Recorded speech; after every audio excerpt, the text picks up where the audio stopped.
ॐ नमो भगवते वासुदेवाय। ॐ नमो भगवते वासुदेवाय। ॐ नमो भगवते वासुदेवाय। नारायणं नमस्कृत्य नरं चैव नरोत्तमं देवीं सरस्वतीं व्यासं ततो जयमुदीरयेत्। नष्टप्रायेष्व भद्रेषु नित्यं भागवत सेवया भगवत्युत्तमश्लोके भक्तिर्भवति नैष्ठिकी। ॐ नमो भगवते नरसिंहाय। नमस्तेजस्तेजसे आविराविर्भव वज्रनख वज्रदंष्ट्र कर्माशयान् रन्धय रन्धय तमोग्रस ग्रस। ॐ स्वाहा अभयमभयमात्मनि भूयिष्ठा। ॐ क्षं भक्ति विघ्न विनाशक श्री नृसिंह भगवान की जय। भक्त शिरोमणि प्रहलाद महाराज की जय। श्रीमद्भागवत महापुराण की जय। श्रील प्रभुपाद की जय। श्री राधा रमण लाल की जय। तो फेसबुक पर थोड़ा बताइए, आवाज ठीक है?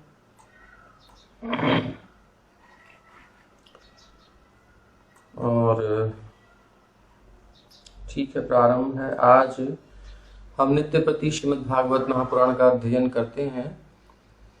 प्रत्येक स्कंध के प्रत्येक अध्याय के प्रत्येक श्लोक पर दृष्टिपात करते हुए, कुछ रुकते हुए, कभी कभी पढ़ते हुए, कभी कभी टिकते हुए आनंद पूर्वक हम श्री कृष्ण के वाङ्मय स्वरूप का दर्शन प्राप्त कर रहे हैं, ध्यान कर रहे हैं, श्रीमद् भागवत पर मेडिटेशन करने का प्रयास कर रहे हैं, ताकि हमारी मूल चेतना, जो वास्तविक चेतना है, ओरिजिनल फॉर्म हमारी, वो प्रकट हो जाए, स्वाभाविक स्वरूप हमारा प्रकट हो जाए। श्री कृष्ण के प्रति जो स्वाभाविक हमारा प्रेम है वो जागृत हो जाए। जब प्रेम जागृत हो जाएगा तो सारी समस्याओं का समाधान अपने आप हो जाएगा, क्योंकि भगवान के प्रेम की अनुपस्थिति में ही हमारी समस्याएं हैं। श्री कृष्ण में आसक्ति नहीं है, इसलिए संसार में हमारी आसक्ति है। संसार की आसक्ति है, इसलिए श्री कृष्ण में आसक्ति नहीं है। एक ही जगह रहेगी, इसलिए संसार से अनासक्त। कृष्णेर संसार करो छाड़ी अनाचार। कृष्ण का संसार करना है, अनाचार छोड़ना है संसार का। तो यही प्रयास हमारा है। तो आज हम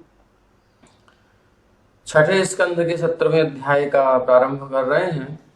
और हमने कल तक देखा किस प्रकार से चित्रकेतु को नारद जी के बताए गए उपदेश के अनुसार गुरु प्रदत्त विधि के द्वारा साधना करने के कारण अल्प काल में एकाग्रता से, गंभीरता से, ईमानदारी से साधना करने के कारण अल्प काल में ही उनको भौतिक ऐश्वर्य भी प्राप्त हुआ। यानी इस पृथ्वी लोक के सम्राट तो थे ही, इससे भी ऊंचा विद्याधर लोक प्राप्त हुआ, विमान प्राप्त हुआ, स्पेशल फैसिलिटी। जब कोई अच्छी कंपनी में ज्वाइन करता है तो कंपनी बहुत सारी फैसिलिटीज देती है, वो सुख देती है। क्यों देती है? ताकि हमारा जो आदमी है अच्छे से काम कर सके, कोई इसको टेंशन ना हो। ऐसे ही भगवान भी अपने भक्त को ऐश्वर्य प्रदान करते हैं, तो भक्त उसको एंजॉय करने में टाइम वेस्ट नहीं करता, वो उसका सदुपयोग करता है। श्रीपाद भक्तिविनोद ठाकुर को अंग्रेजी सरकार ने, मजिस्ट्रेट के पद पर थे, भक्तिविनोद ठाकुर जी ने जो है अब गृहस्थ में कुछ करना है, तो क्या है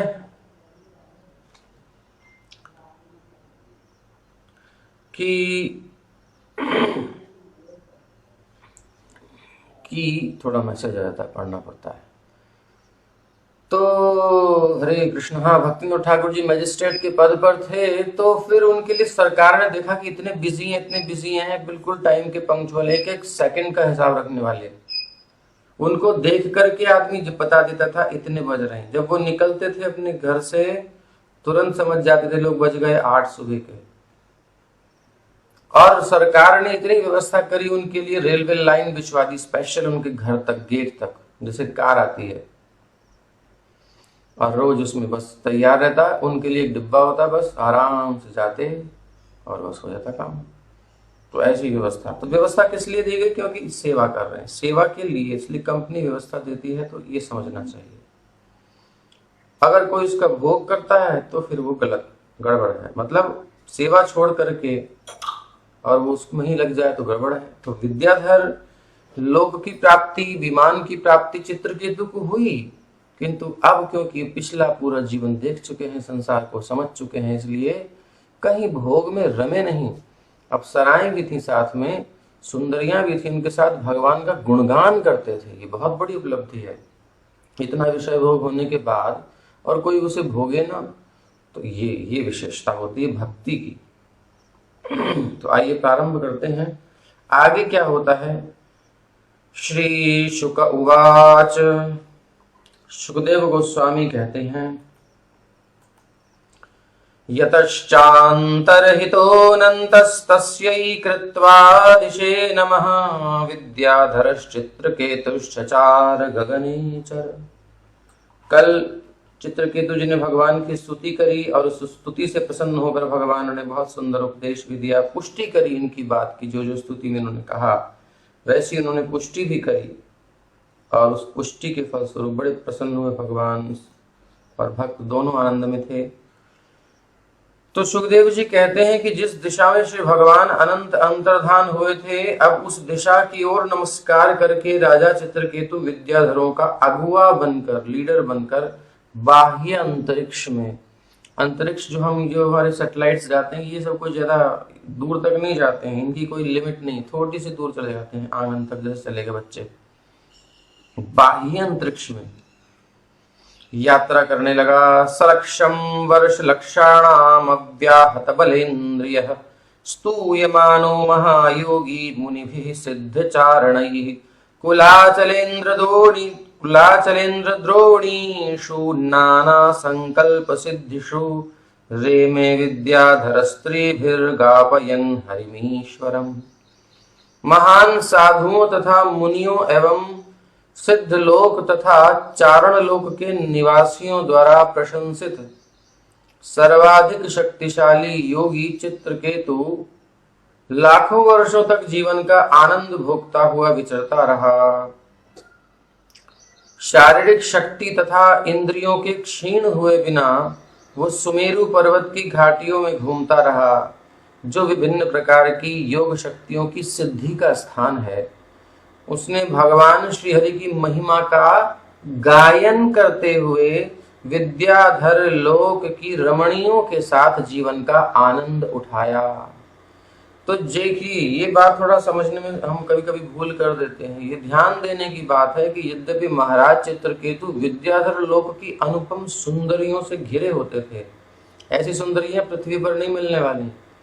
अलौकिक सौंदर्य, मतलब इस भौतिक विशिष्ट जो संसार, मतलब हमारा भूमंडल है, इससे श्रेष्ठ उनकी सुंदरता है। तो इतना सब होने के बाद भी चारों तरफ इतनी सारी सुंदरियां हैं, और किंतु वो भगवान के पवित्र नाम का जप करके उनका यशगान करना नहीं भूले, यानी आसक्ति भगवान में है। तो ये सब मिठाई की दुकान पर मिठाई वाला बैठा है, उसकी दृष्टि नहीं जाती, वो तो बाहर ग्राहक तो देखता है, और बाहर वाला सोचता है यार मिठाई वाला कितना बढ़िया हलवाई बन जाते, बढ़िया रहता, रोज मिठाई खाते, लेकिन पता नहीं है जब मिठाई मिलती है तो फिर मन भर जाता है। सो ऐसे ही इनकी स्थिति हो गई। वैसे वो एग्जाम्पल पूरा नहीं लगेगा, वो मिठाई से ही उनको तृप्ति हो गई क्योंकि भर गया मन, लेकिन यहाँ ये श्री कृष्ण भक्ति से तृप्त हो गए हैं, इसलिए जो भी कुछ मिल रहा है उसके साथ भगवान का ही गुणगान कर रहे हैं। तो इन स्त्रियों के साथ भी ये उसमें डूबे नहीं, भगवान को भूले नहीं।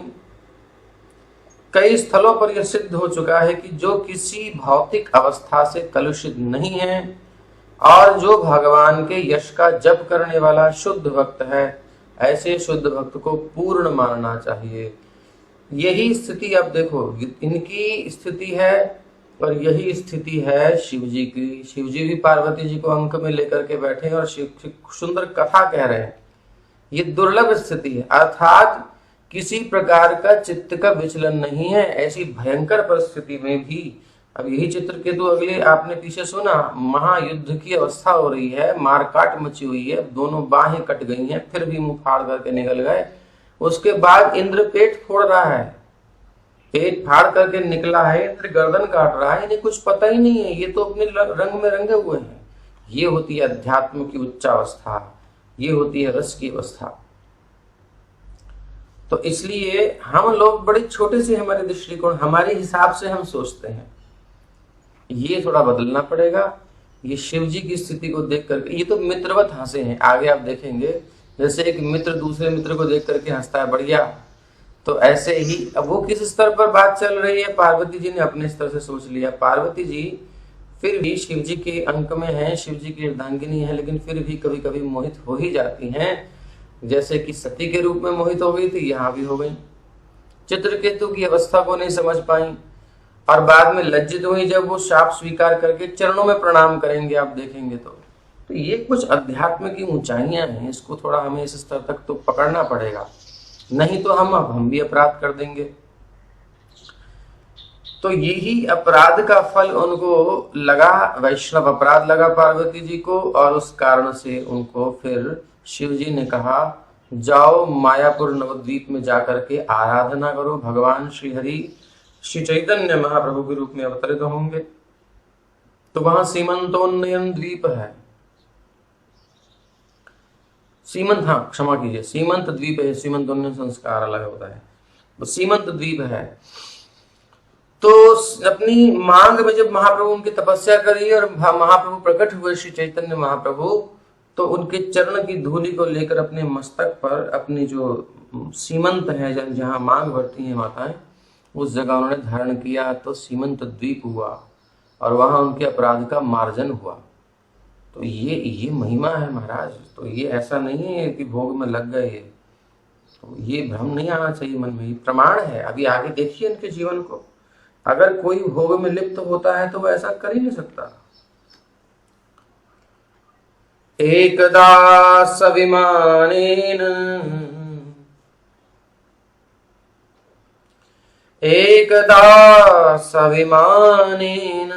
विष्णुदत्तेन भास्वता गिरिशं ददृशे गच्छन् परीतं सिद्धचारणैः,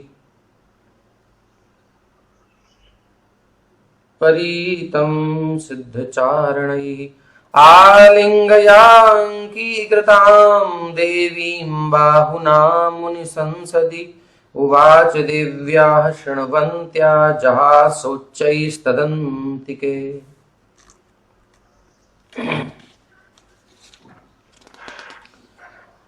ये बहुत जरूरी है, हम अपना इस समय जो संसार का हमने अनुभव किया हुआ है, उस अनुभव से, उस चश्मे से अगर हम भागवत को देखेंगे तो भ्रम में पड़ जाएंगे।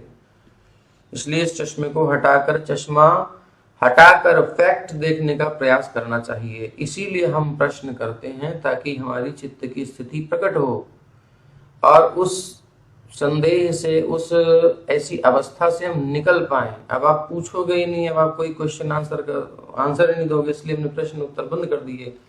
प्रश्न उत्तर लिखने में ही सबको समस्या होती है, तो ये जरूरी होते हैं। हमारी जो अंदर कमियां हैं वो प्रकट हो जाती हैं उत्तर देने में, कहाँ किसकी क्या मिसअंडरस्टैंडिंग है, उसे क्लियर करना, फिर वो अपना स्वस्थ हो जाता है।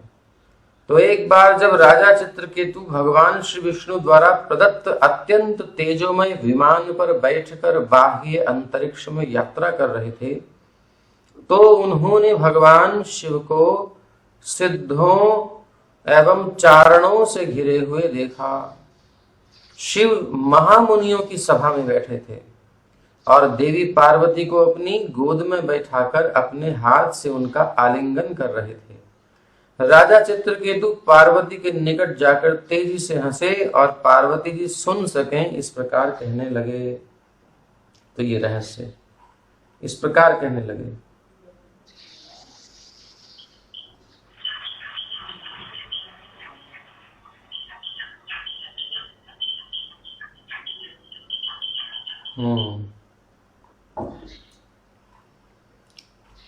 तो क्या कहने लगे ये अभी हम सुन रहे हैं।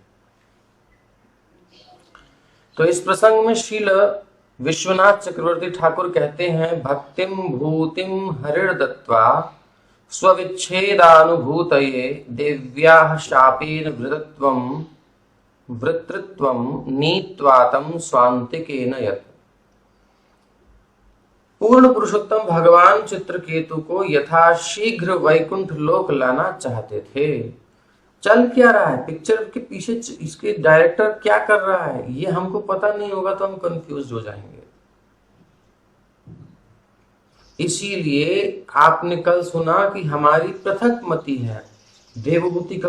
जहां जहां आप देखोगे एक बात पर बार बार फोकस किया जाएगा कि हमारी अंडरस्टैंडिंग भगवान की अंडरस्टैंडिंग से मैच नहीं करती।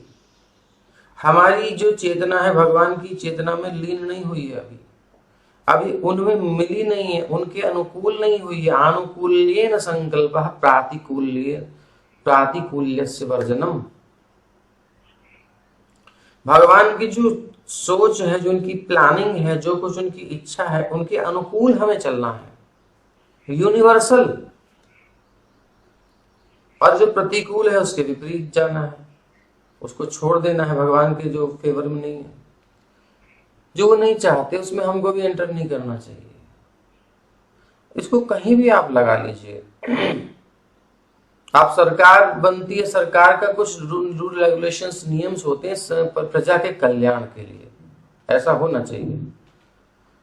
तो उन नियमों का पालन करना एक अच्छे नागरिक का कर्तव्य है, उनको जानना और उनका पालन करना। इससे क्या होता है, सुव्यवस्था रहती है और शासन व्यवस्था ठीक से चलती है, सबको सुविधा प्राप्त होती है।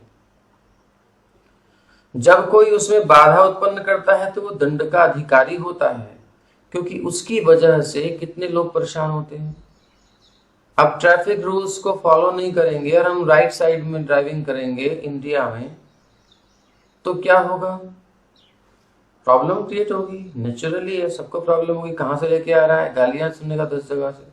जब व्यवस्था दी किस लिए जाती है, एक सामूहिक व्यवस्था चलाई जाती है ताकि सबको सुविधा हो। भगवान सुहृदम है, तो भगवान ने एक प्लान किया है, उस प्लान को हमें समझना है। ये समझने का मतलब पूरा प्लान समझना नहीं है, क्योंकि पूरा प्लान तो कोई समझ नहीं सकता। भगवान तो बहुत गंभीर हैं, वो तो भूत भविष्य वर्तमान को जानने वाले हैं। फिर क्या करें, बोले हमारी बट में, हमारी फेवर में जितना आ रहा है उसको तो समझो। जितनी पढ़ाई हमारी क्लास में पढ़ाई जा रही है उसको पढ़ो, बाकी की सारी पढ़ाइयां बहुत सारी, कितना पढ़ोगे, नहीं पढ़ सकते। जितनी हमारी क्लास में है उसे पढ़ लीजिए, अच्छे से आप पास हो जाएंगे, बस आपको जो जो चाहिए मिलता रहेगा। तो भगवान हमें जीवात्माओं को जो समझाना चाहते हैं कि सरेंडर अनटू मी, तुम मेरे बनाए हुए मार्ग पर चलो, जो मैं चाहता हूं वो करो, इसमें तुम्हारा हित है। भगवान को कोई जरूरत नहीं है, उन्होंने ये सिस्टम हमारे लिए बनाया है। वो सिस्टम पता कैसे चलेगा, यही भागवत है, यही भगवत गीता है। और इसी को साधु संत वैष्णव गुरुजन आचार्य वृंद हमें प्रदान करते हैं। इसलिए बार बार सुनना और हमारी विद्रोही मानसिकता को सुधारना, यही उद्देश्य है सृष्टि का। हम अपने मन से चलना चाहते, अपनी प्लानिंग्स करना चाहते, उनको खत्म कर देना है। आज या कल जब भी हम कर देंगे तो हमें इस छोटे से एरिया से निकाल करके, अपने जैसे जेल वाला छोटा सा कमरा, छोटा सा एरिया से निकाल करके बाहर उसको भेज दिया जाता है, अब तुम फ्री हो। ऐसे ही इस भौतिक दुर्ग से, दुर्गा जी के नियंत्रण से निकाल करके हमें फिर भगवान के नियंत्रण में भेजा जाता है। ये बात समझने की है। तो ये क्लियर है सबको, ये कॉन्सेप्ट क्लियर होनी चाहिए, समझ में आ गई? कोई डाउट हो तो फटाफट बोलिए। ठीक है, तो ये है भगवान की क्या प्लानिंग है। बोले पूर्ण पुरुषोत्तम भगवान भक्तिम भूतिम हरिर दत्वा स्वविच्छेदानुभूतये देव्या शापेन वृतत्वम नीत्वातम स्वांतिकेन यत्। बड़ी प्यारी बात विष्णु चक्रवर्ती जी कह रहे हैं। अब ये जो उनके मन के भाव को पढ़ लिए हैं वही बोल सकते हैं इसीलिए हम नहीं पहुंच सकते ना, क्योंकि हमारी इम्प्योरिटीज हैं, हमारे हार्ट में भोग वासनाएं हैं, हम हर एक को अपने एंगल से देखने वाले हैं। बट जो उस स्टेज पर पहुंच चुके हैं, ऐसे आचार्य देख रहे हैं प्रत्यक्ष भगवान के मन की बात क्या है। आपके साथ जो रहता है, जो आपके बहुत क्लोज है, वो आपकी हर एक्शन को जानता है कि अब तुम क्यों कर रहे हो, किस लिए कर रहे हो, क्या कर रहे हो, पहले बता देगा। दूर वाला नहीं समझ सकता। नेताओं के साथ जो रहते हैं, उनके अपने बिल्कुल क्लोज, वो जानते हैं नेताजी क्या चल कर रहे हैं, लेकिन पब्लिक को नहीं पता होता कि इनकी क्या प्लानिंग है। सो ऐसे ही पब्लिक में बहुत बातें होती हैं, भैया फलाना नेता ऐसा है, वो ऐसा है, वो ऐसे कर रहा है, वैसे कर रहा है। अब ये दूसरी सरकार इस सरकार के बारे में क्या कह रही है, ये सरकार उसको गिराना चाहती, जो भी कुछ बातें हैं, उनके अपने हिडन एजेंडा होते हैं, वो कहीं के कहीं मारेंगे। लेकिन पब्लिक तो मूर्ख बनती है, पब्लिक को कुछ समझ में नहीं आता, कंफ्यूज करना चाहती है सेकंड जो दूसरी अपोजिट पार्टी होती है। रूल है। तो इसलिए हमें अच्छे से समझना पड़ेगा कि एक्चुअल में चाह क्या रहे, तभी हम अच्छी सरकार दे सकते हैं। तो इस प्रकार से भगवान के क्लोज जो होते हैं वही जानते हैं, तो उनसे ही पूछना पड़ेगा। तो वही बता रहे हैं कि भक्तिम भूति हरिण दत्वा स्विच्छेदानुभूति, भगवान को अपने भक्त से दूरी का अनुभव हो रहा है। इतनी प्यारी स्तुति करी, भगवान को ही आसक्ति हो जाती है अपने भक्तों से। हाँ, ये आसक्ति त्रिगुणात्मिका वाली आसक्ति नहीं है, ये स्पिरिचुअल आध्यात्मिक भगवान का जो लगाव है, प्रेम है भक्तों से, वो उस स्तर की आसक्ति है। इसलिए यहां से तुलना मत करना, भगवान को भी अपने भक्त का विरह हो रहा है। स्विच्छेदानुभूतये देव्या शापेन, देव्या यानी पार्वती जी के द्वारा शाप दिलवा दिया। वृत्रत्वम, और वृत्रत्व यानी वृत्र असुर के रूप में पैदा किया। नीत्वा तम स्वांतिके नयत, ताकि स्व अंतिके, स्व अपने पास में भगवान कहते हैं आ जाए मेरे पास। ऐसे ही परीक्षित जी के द्वारा परीक्षित जी को शाप दिलाया। तो ये सब जो हिडन चल रहा है, पीछे भगवान की योजना चल रही है। अब समस्या क्या है, जो करता है, जो यूज होता है, इंस्ट्रूमेंट बनता है, वो अपने ऊपर कर्तापन का अहम कर लेता है। मैंने किया, मुझसे हो गया, तो फिर उसका प्रायश्चित करो, फिर तुम दुख भोगो। और यदि भगवान की प्लानिंग से हम मैच कर गए, यानी समर्पण कर दिए, तो चुपचाप हाथ जोड़ करके जो वो करवा रहे हैं वो करते जाओ चुपचाप।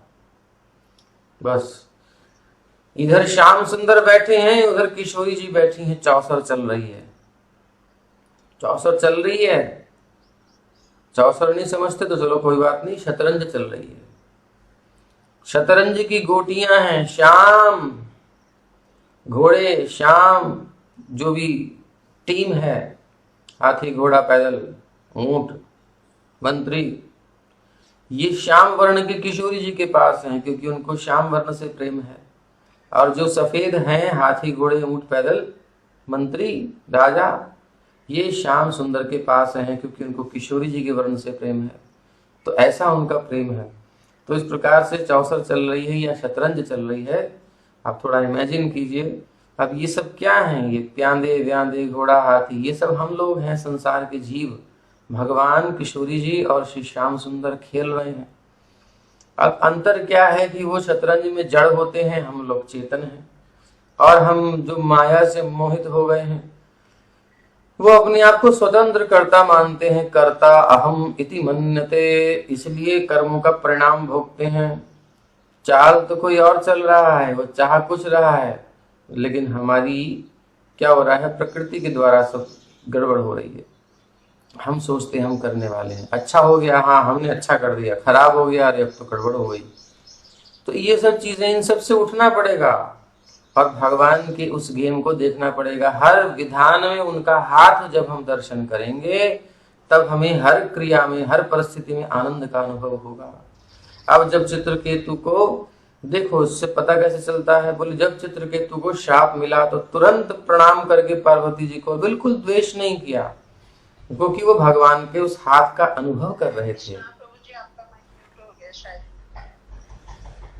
तो जब चित्रकेतु ने देखा कि मेरे को शाप मिला है, तो तुरंत जो है उन्होंने भगवान के हाथ का एहसास किया, महसूस किया। और तुरंत पार्वती जी को क्षमा प्रार्थना करी, क्योंकि वो जानते हैं कि पार्वती जी का कोई रोल नहीं है, ये तो हमारे प्रभु ही करने वाले हैं। तो शतरंज की गोटे जो चल रहे हैं, किससे क्या करवाने वाले हैं, वो प्रभु हैं। ये जिसको अनुभूति हो जाती है, अभी तो हम केवल थ्योरी बोल रहे हैं, बट प्रैक्टिकली तो वो चित्रकेतु की तरह शाप मिलने पर भी प्रसन्न रहता है। और उधर उनको विद्याधर लोक की प्राप्ति हुई है, स्वर्ग की अप्सराओं के साथ वो भगवान का यशगान कर रहे हैं, उसमें भी प्रसन्न है, और वो इसमें भी प्रसन्न है, और वो असुर की योनि में प्रकट होकर के भी आनंद में है। कैसी ही परिस्थिति आ जाए, स्वर्ग मिले, नरक मिले, दंड मिले, कुछ भी मिले, उसमें वो अपने प्रभु का हाथ देखते हैं, स्पर्श अनुभव करते हैं। ये विशेषता है। अब बताइए कहां कष्ट होगा? जिस बच्चे को ये पता है कि बिल्ली यानी मेरी माँ बिल्ली के बच्चे को मुझे अपने मुख में ले करके कहीं जा रही है, अब वो कहाँ ले जा रही है उसे थोड़ी पता है, लेकिन उसे इतना पता है कि मेरी माँ है, जो करेगी अच्छा करेगी। बस भक्त भी इसी प्रकार से हर परिस्थिति में भगवान पर निर्भर रहता है। कुछ भी हो, उसकी आंखें हमेशा ठाकुर जी की ओर देखती हैं, श्री किशोरी जी की ओर देखती हैं। अब देखो, अब वो आप देखो किसके प्यांदा कौन है। हम किशोरी जी के पक्ष में हैं कि श्याम सुंदर के किसके द्वारा नाचे जा रहे हैं, नचाए जा रहे हैं, वो तो आगे उसकी बात हो जाएगी। तो ये दृष्टि है एक जो चित्रकेतु की प्राप्त है।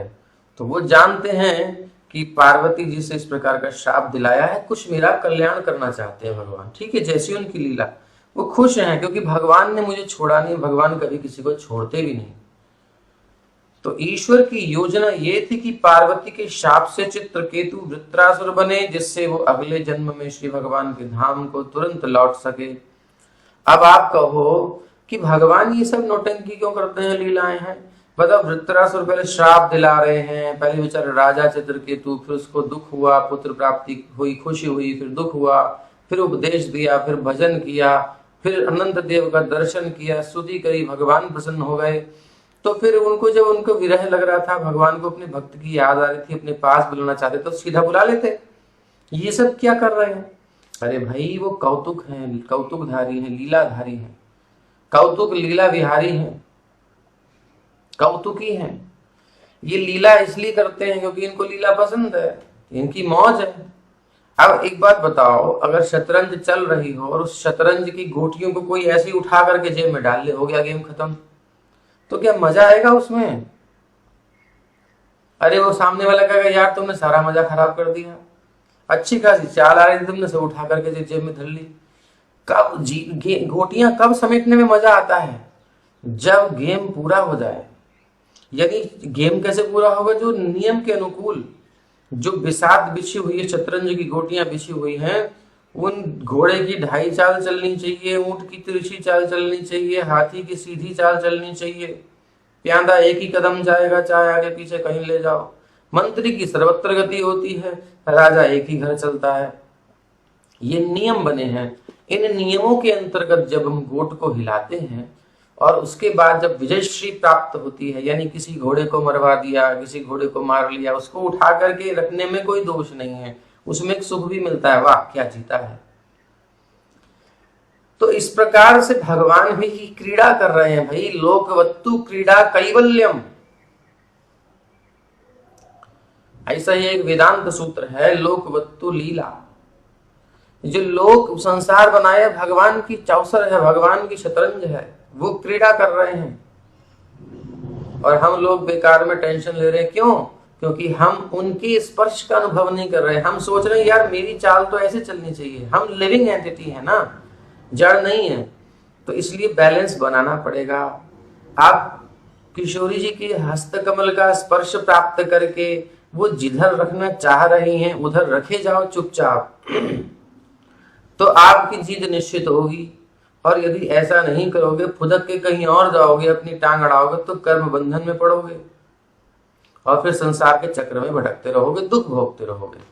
कुछ बात समझ में आई हो तो आगे चलें। तो ऐसे अनेक उदाहरण मिलते हैं जब भक्त से असुर का कार्य कराते हुए ईश्वर ने अनुग्रहवश उसे अपने धाम बुलवा लिया। शिव द्वारा पार्वती का आलिंगन किया जाना पति पत्नी के संबंध के अनुसार स्वाभाविक था।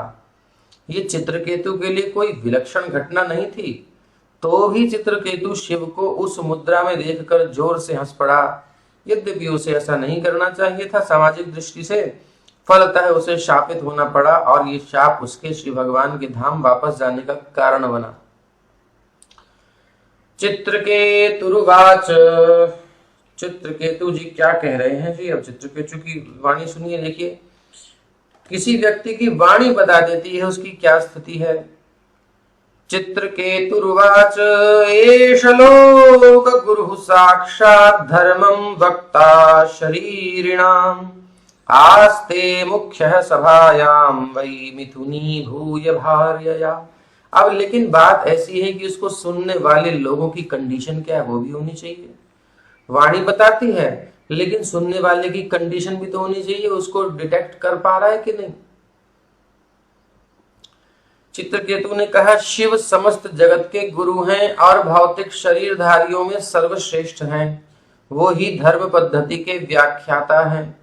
तो भी सारे धर्म पद्धति विशेषकर शिव जी ने बहुत कुछ दिया है पार्वती जी के माध्यम से उपदेश में, महाभारत में पुराणों में बहुत मिलेगा। तो भी शिव जी जो जगत के गुरु हैं, इतना आश्चर्यजनक है कि बड़े बड़े संत पुरुषों की सभा में नारद जी भी बैठे हैं, महाराज बड़े बड़े संत बैठे हैं और उनके बीच में अपनी पत्नी पार्वती का आलिंगन कर रहे हैं। उनका कहने का मतलब क्या है, इतना इनका प्रभाव है शिव जी का कि इस अवस्था में भी विकार नहीं है उनके चित्त में तनिक भी। भगवान की कथा में मन डूबा हुआ है। अरे हम जैसे तुच्छ जीव भी थोड़ा बहुत बुखार होता है, कोई समस्या होती है शरीर में, बड़ी परेशानी होती है, लेकिन जब कथा में मन लगता है तो सब गायब हो जाता है, पता नहीं चलता बाद में फिर जो भी हो। तो शिव जी की तो महान स्थिति है, क्या बताएं उनको। तो वैष्णवानाम यथा शंभु, तो ये सब चीजें कोई बड़ी चीज नहीं है उनके लिए, वो तो उनकी स्थिति ही अलग है, हम समझ भी नहीं सकते।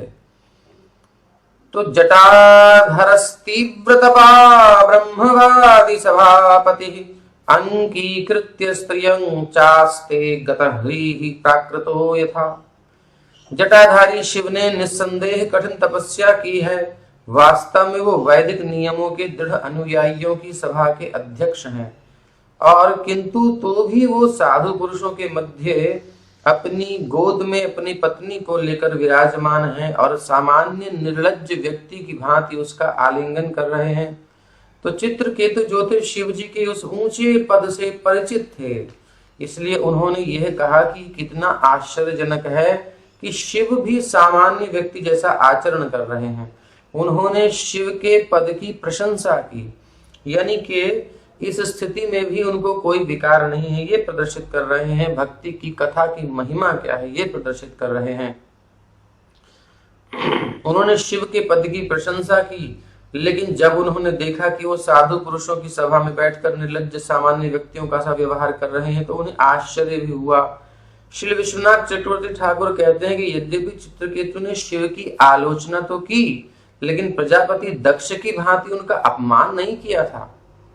प्रजापति दक्ष ने तो शिव को नगण्य मान लिया था, जबकि चित्रकेतु ने शिव के इस प्रकार आसीन होने पर आश्चर्य ही व्यक्त किया था। आश्चर्य तो है ही, कितनी बड़ी बात है। प्रायशः प्राकृताश्चापि स्त्रियं रहसि बिभ्रति अयं महाव्रतधरो बिभर्ति सदसि स्त्रियं।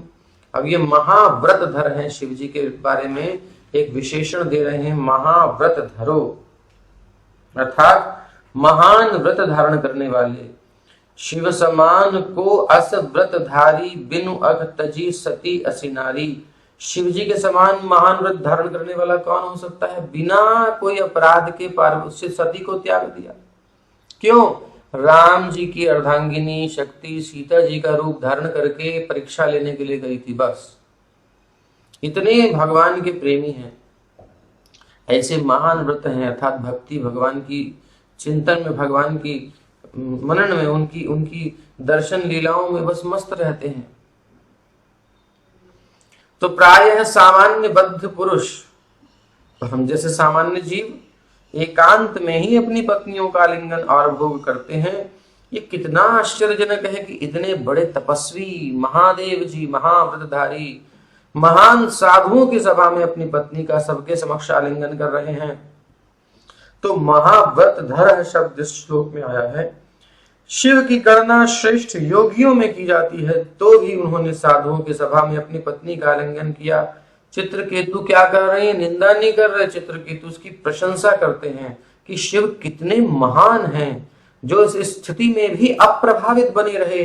इसलिए चित्रकेतु अपराधी तो नहीं है, उसने मात्र अपना आश्चर्य प्रकट किया था। कैसा महाव्रतधारी है कि देखो भगवान, ये है ना विपरीत परिस्थितियां, ऐसी कंडीशन में जब सेना को ट्रेनिंग दी जाती है तो उसे भयंकर भयंकर ऐसी टिपिकल परिस्थितियां दी जाती हैं और सिचुएशन क्रिएट कर करके, और कभी कभी अनएक्सपेक्टेड, जो प्लान में नहीं था, ऐसी सिचुएशन दे दी जाती है। उसको अचानक पड़ जाएगा तो क्या करेगा ये, जो प्लान से हट करके, इसकी माइंड क्या चलता है।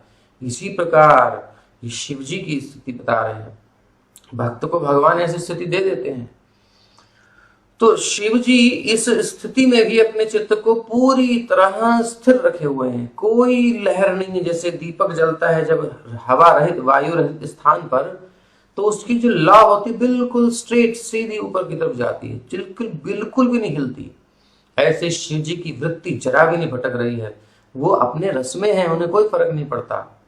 अरे सांप लिपटे पड़े हैं, बिच्छू कान में कुंडल बना के पड़े हुए हैं, बाघंबर यानी सिंह है, और क्या क्या उनके तो आप देख ही रहे हो। साधारण आदमी की बस की है, ये कोई महाव्रतधारी कर सकता है, शिव जी। तो उनकी वो स्थिति है। अर्थात चाहे कष्टप्रद स्थितियां हो, गले में विष है, और तो सुन लो, और गले में जहर पड़ा हुआ है, अटका हुआ है, और सब कुछ विपरीत वातावरण है इनकी फैमिली में, लेकिन शिव महाव्रतधर, कोई फर्क नहीं पड़ता। ये है भक्ति की विशेषता। जब भक्ति में भगवान की कोई लीन होता है तो किसी भी परिस्थिति में वो विचलित नहीं होता। शिव जी ये प्रदर्शित कर रहे हैं। बड़े बड़े एक्सपर्ट होते हैं, कोई कला उनको आती है तो खतरनाक परिस्थितियों में दिखाते हैं। अब रस्सी पर चलने वाले छोटे छोटे बच्चे भी रस्सी पर चलते हैं, हाथ में बांस लेकर के, कभी सिर पे मटका लेकर के, सब कुछ लेकर के, और रस्सी पर चल रही है। तो परिस्थिति ऐसी हम नहीं कर सकते। वो दिखा रहे भाई हमें इतना सीखा हुआ है। अब अलग अलग लोग तो गर्दन काट करके जोड़ करके दिखाते हैं, ऐसे मतलब जो भी हो वो तो जादू होता है। खैर, लेकिन ये इससे बड़ा क्या जादू कोई दिखाएगा बताओ। अपनी अर्धांगिनी और कौन है जिसको देखकर महिषासुर आदि आदि बड़े बड़े असुर मोहित हो गए थे। रूप लावण्य को देख करके दुर्गा सप्तशती पढ़िए। दुर्गा जी के लावण्य को देख करके, उनकी सौंदर्य को देख करके, त्रिपुर सुंदरी महाराज, अच्छे अच्छों के छक्के छूट जाए, ऐसा सौंदर्य महामाया दुर्गा का, उनको अपने अंक में बिठा करके तनिक भी विचलित नहीं हो रहे। जिनकी त्रिगुणात्मिका प्रकृति से दुनिया नाच रही है, हिल डुल रही है, स्थिर नहीं हो पा रही, सारे पगलाए हुए हैं। आज देख लो सब जगह गंदगी फैली हुई है, यही सब। वहां शिव जी दृढ़ पड़े हुए हैं, स्थिर हैं। इस पर आश्चर्य प्रकट कर रहे हैं। कैसा महान आश्चर्य है, कितना सुंदर स्थिति है भोले बाबा की। कोई प्रशंसा ही कर रहे हैं, कोई निंदा नहीं कर रहे हैं। श्री शुक उवाच, शुकदेव गोस्वामी कहते हैं, क्या कह रहे हैं? भगवानपि तच्छ्रुत्वा प्रहस्यागाधधीर्नृप तूष्णीं बभूव सदसि सभ्याश्च तदनुव्रताः। श्री सुखदेव गोस्वामी ने आगे कहा, हे राजा परीक्षित जी, गुरुदेव, चित्रकेतु के वचन सुनकर परम बलशाली अगाध ज्ञानवान देवाधिदेव, इनके ज्ञान की था नहीं है, परम बलशाली हैं, ऐसे देवाधिदेव शिव केवल हंस दिए। उनकी बात समझ करके हंस दिए और चुप रहे, कुछ बोले नहीं।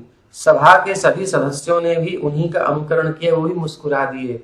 हाँ, क्योंकि सबकी अंडरस्टैंडिंग भगवान की अंडरस्टैंडिंग से क्लियर मैच कर रही है, यानी वो परिस्थिति से अवगत हैं। लेकिन वहीं अंक में बैठी हुई पार्वती जी को वो नहीं समझ में आया। क्या कारण रहा? भगवान की इच्छा रही। सो सभा के सभी सदस्यों ने उन्हीं का अनुकरण किया और कुछ नहीं कहा। तो चित्रकेतु द्वारा शिव की आलोचना का उद्देश्य कुछ रहस्यमय है और सामान्य व्यक्ति की समझ से तो परे ही है। शील विश्वनाथ चक्रवर्ती ठाकुर ने इसकी इस प्रकार टिप्पणी की है कि सर्वोत्कृष्ट वैष्णव एवं सर्वाधिक शक्तिशाली देवता होने के कारण शिव अपनी इच्छा अनुसार कुछ भी करने में समर्थ हैं। यद्यपि वो बाहर से तो सामान्य व्यक्ति जैसा आचरण कर रहे थे और शिष्टाचार का पालन नहीं कर रहे थे, लेकिन ऐसे कार्यों से उनकी ऊंची स्थिति में कोई कमी नहीं आती। शिव जी कुछ भी कर लें, वो जहर पी सकते हैं, गरल हलाहल विष जिससे दुनिया हिल गई, देवता भाग गए, कांप गए, संसार कैसे झेलेगा, प्रलय हो जाएगी।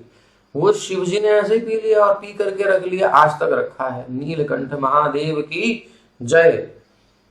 अब कोई उनकी नकल करके साधारण पोटेशियम साइनाइड कोई ऐसा गरल भयंकर विष पी ले, क्या होगा उसका पता चल जाएगा, पी के देख ले।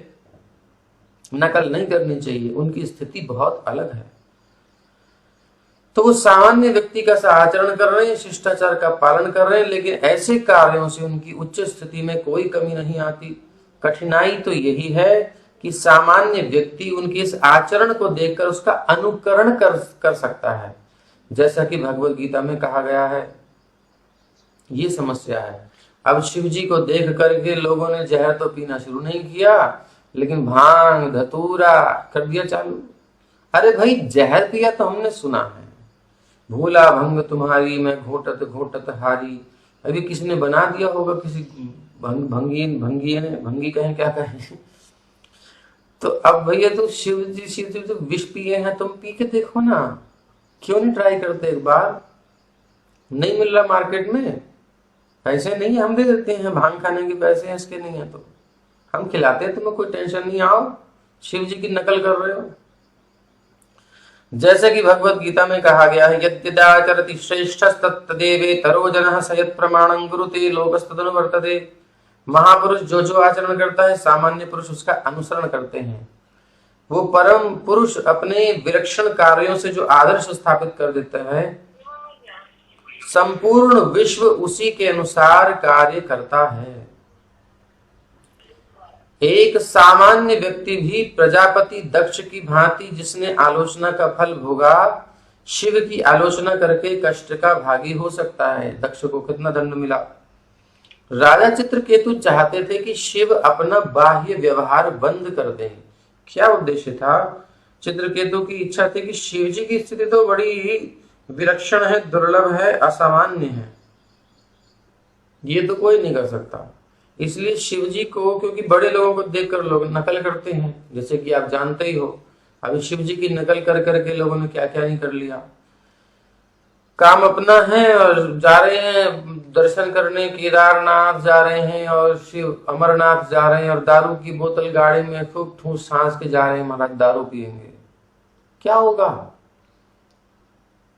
तो ऐसी बाढ़ें आती हैं, इकट्ठा आता है क्रोध केदारनाथ जी को, बदमाशियां कर रहे हो, नकल कर रहे हो। तो यही चाहते थे कि ये लोग नकल करेंगे, आप कृपा करके इसे प्रदर्शित ना करें। ऐसा स्टंट दिखाओगे, स्टंट मैन ही दिखा सकता है, बाकी हीरो तो मर ही जाएगा।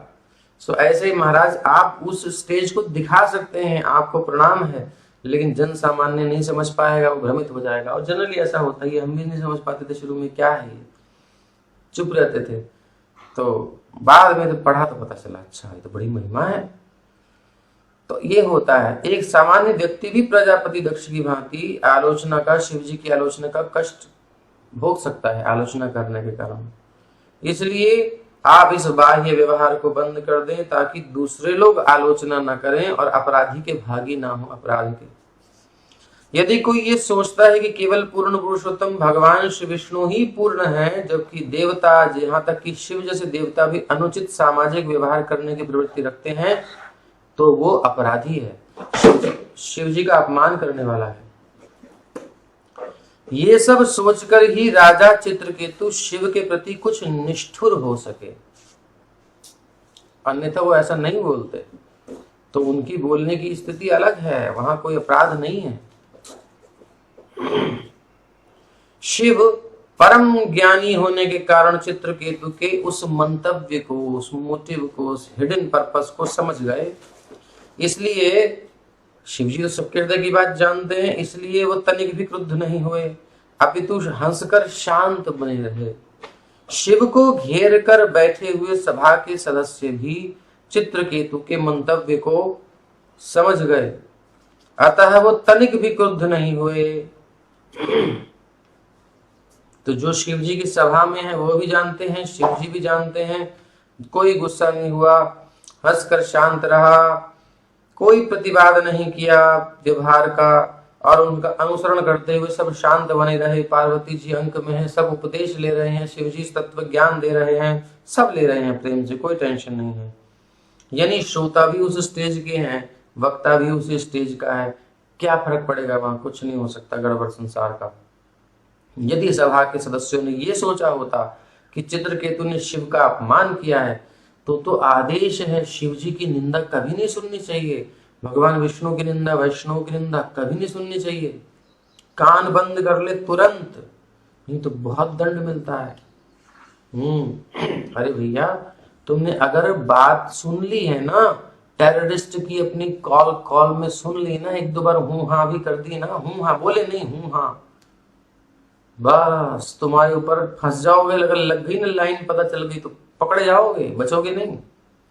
सो महाराज, भगवान की, उनके भक्तों की, शिव जी की निंदा कोई सुनता है तुरंत भाग जाना चाहिए भैया उस जगह से, अथवा उसका जीवित काट लेनी चाहिए। नहीं काट सकते, जनरली प्रैक्टिकल नहीं है, इसलिए भाग जाओ, कान बंद कर लो, तुरंत नहीं सुनना, ऐसा आदेश है।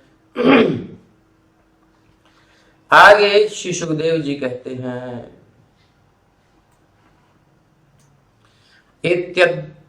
एत्यतद्वीर्य विदुषी ब्रुवाणे बह्वशोभनम रुषाः देवी धृष्टाय निर्जितात्माभिमानिने।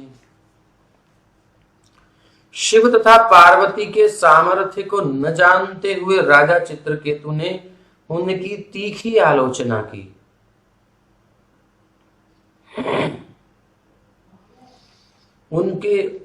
उसके वचन तनिक भी अच्छे लगने वाले न थे। अब ये एंगल दूसरा है, इसको कंफ्यूज मत होना। अतः अत्यंत क्रुद्ध देवी पार्वती, ये पार्वती के एंगल से श्लोक है, इसलिए भैया बहुत ध्यान रखना पड़ता है एक एक चीज का। कहा आप नहीं तो कंफ्यूज हो जाओगे, पहले कुछ लिखा है अभी कुछ लिखा है, ये क्या हो गया। नहीं नहीं नहीं नहीं, नहीं। वो एंगल दूसरा था, ये एंगल दूसरा। पार्वती जी क्या सोच रही है, देखो जब राग होता है ना, तो जब अपने का किसी का कोई बोलता है तो आदमी का दिमाग उस समय बंद हो जाता है। अब आपकी पत्नी के बारे में कोई कुछ कुछ बोलने लगे तो आपका दिमाग खत्म हो जाएगा। आपके पति के बारे में कोई कुछ बोलने लगे ऐसी वैसी बात, तो दिमाग चलना एकदम से डाउट आएगा, यार ये मतलब कुछ दिमाग घूमना शुरू हो जाएगा, उसमें एनालिसिस नहीं कर पाएगा ठीक से। अगर उसको सुन लिया उसने और मान लिया तो गया काम से, फिर निर्णय कुछ नहीं कर पाएगी बुद्धि। कभी कभी ऐसा हो जाता है ना।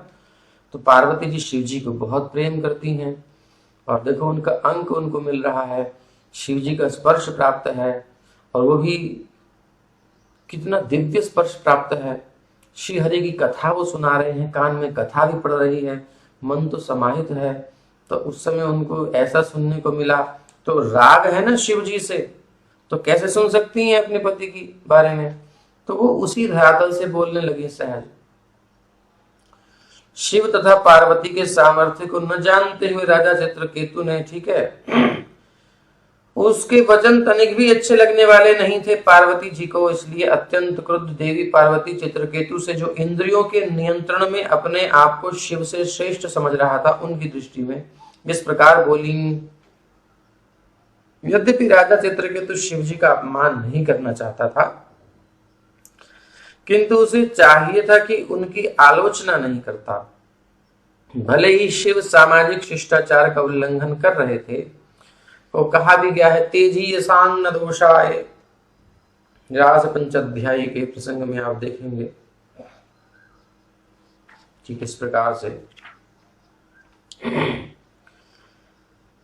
जो अत्यंत समर्थ है उसे निर्दोष मानना चाहिए। सूर्य की बुराई नहीं करनी चाहिए, अरे वो छिछी भी सुसु भी सबको सुखा लेता है, गंदा हो गया, नहीं नहीं नहीं। ये सुशिक्षी को भी वो अगर सुखा देता है, उड़ा देता है, तो भाप बना देता है, तो वो उसमें दूषण नहीं आता है, बल्कि पृथ्वी शुद्ध हो जाती है।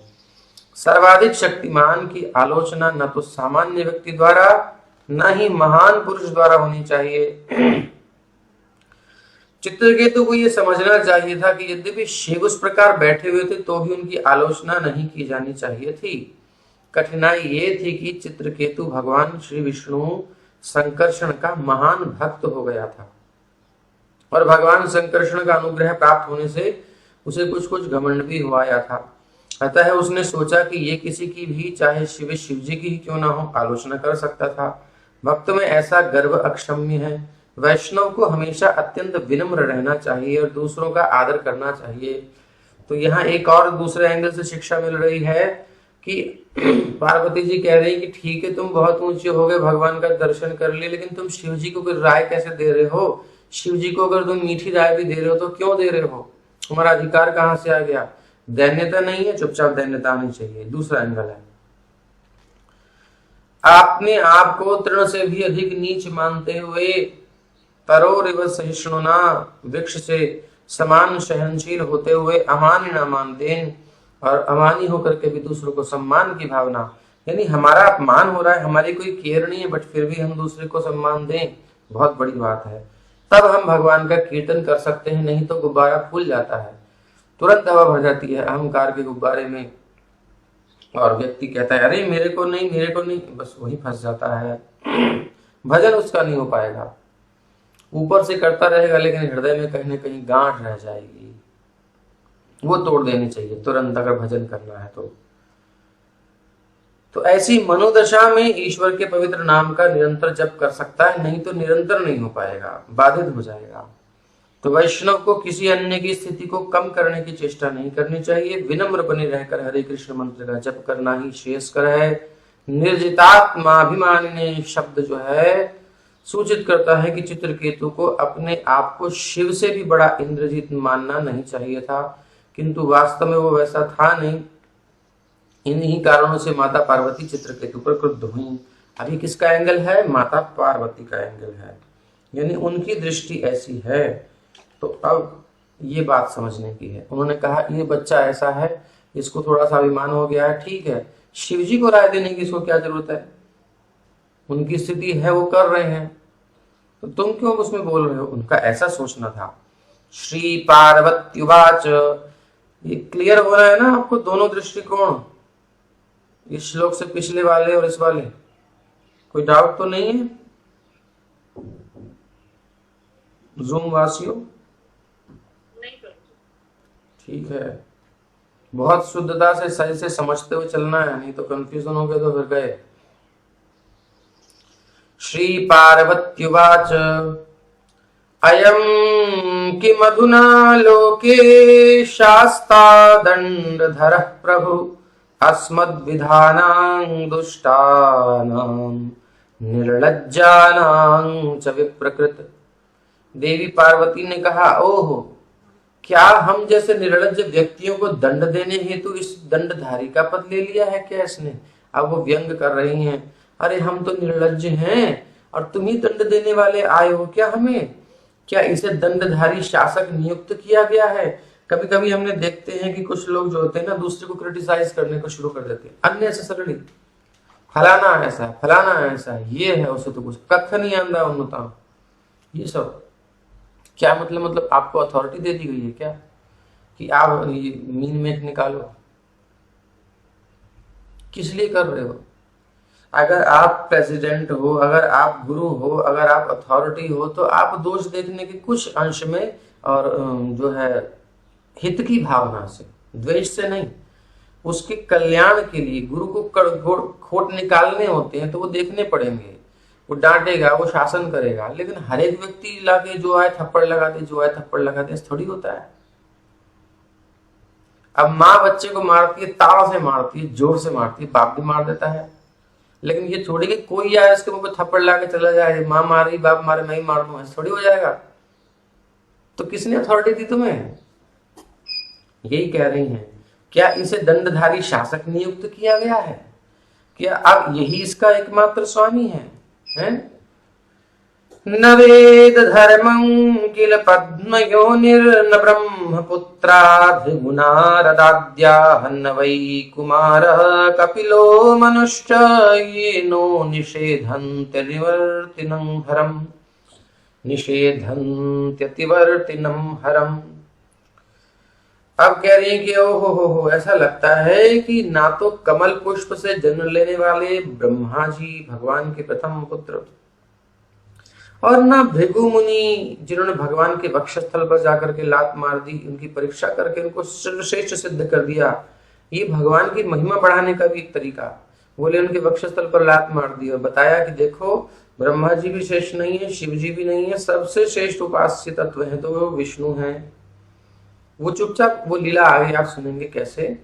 तो भृगु वो भी नहीं जानते, नारद मुनि जैसे महामुनि अथवा सनत कुमार, 4 कुमार हैं ब्रह्मा जी के प्रथम पुत्र, इन कुमार के धर्म को, नियमों को कोई नहीं जानता। मतलब ये सब बड़े बड़े बैठे हैं, केवल तुम ही जानते हो।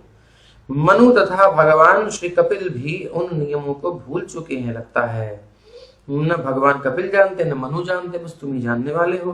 अब मैं सोचती हूँ कि इसलिए उन्होंने कभी शिव को इस प्रकार अनुचित ढंग से अनुकरण करने के लिए, आचरण करने के लिए कभी टोका नहीं, क्योंकि वो जानते नहीं, शायद तुम ही जानते हो, बस तुम्हें अथॉरिटी दे दी गई है। व्यंग की भाषा है। आगे कहते हैं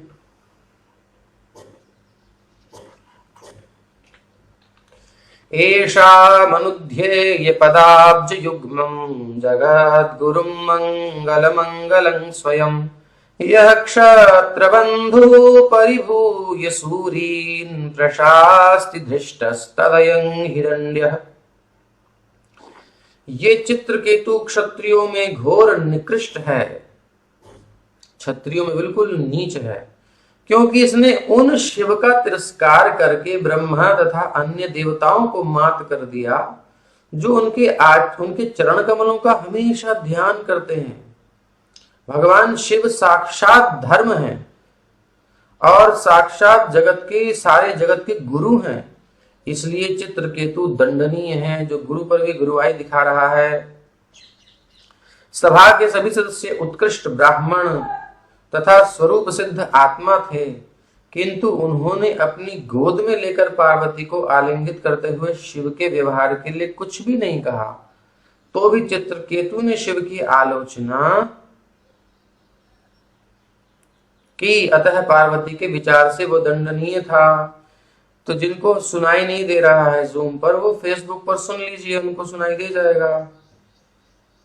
इस बात को हम कई बार कह चुके हैं, इसलिए 2 प्लेटफॉर्म आपको दिए जा रहे हैं। किसी को यहाँ नेटवर्क की प्रॉब्लम या किसी कारण से नहीं होता तो फेसबुक तो सब जगह अवेलेबल है। नायमर्हति वैकुंठ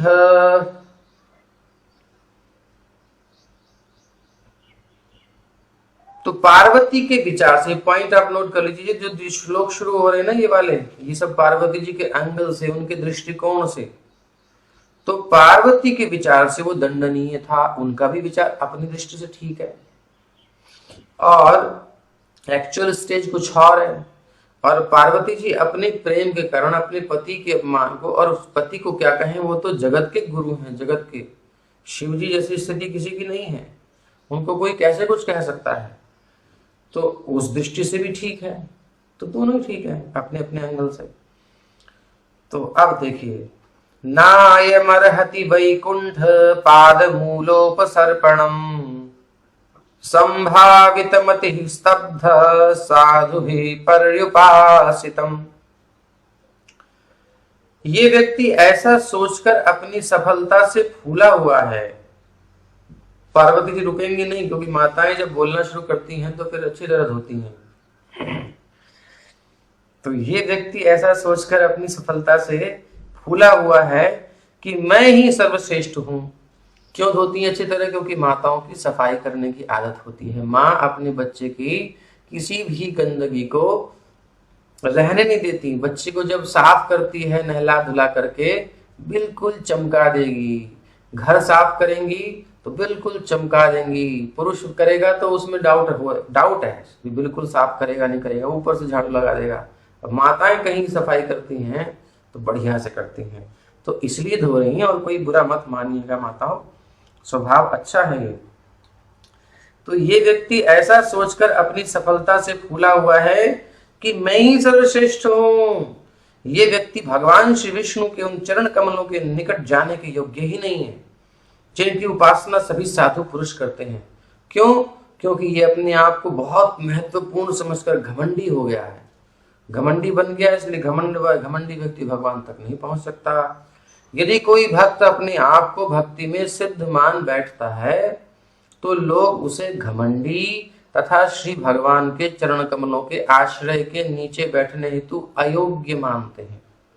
तो ये अहम जिसके अंदर होता है, यही नहीं, भगवान चैतन्य का उपदेश भी लागू होता है। तृणादपि सुनीचेन, पीछे भी प्रभुपाद जी बोले, यहाँ भी बोल रहे हैं, वैष्णवों के गले की कंठहार, कंठ में गले में धारण कर लेना चाहिए, यही कंठी है हमारी।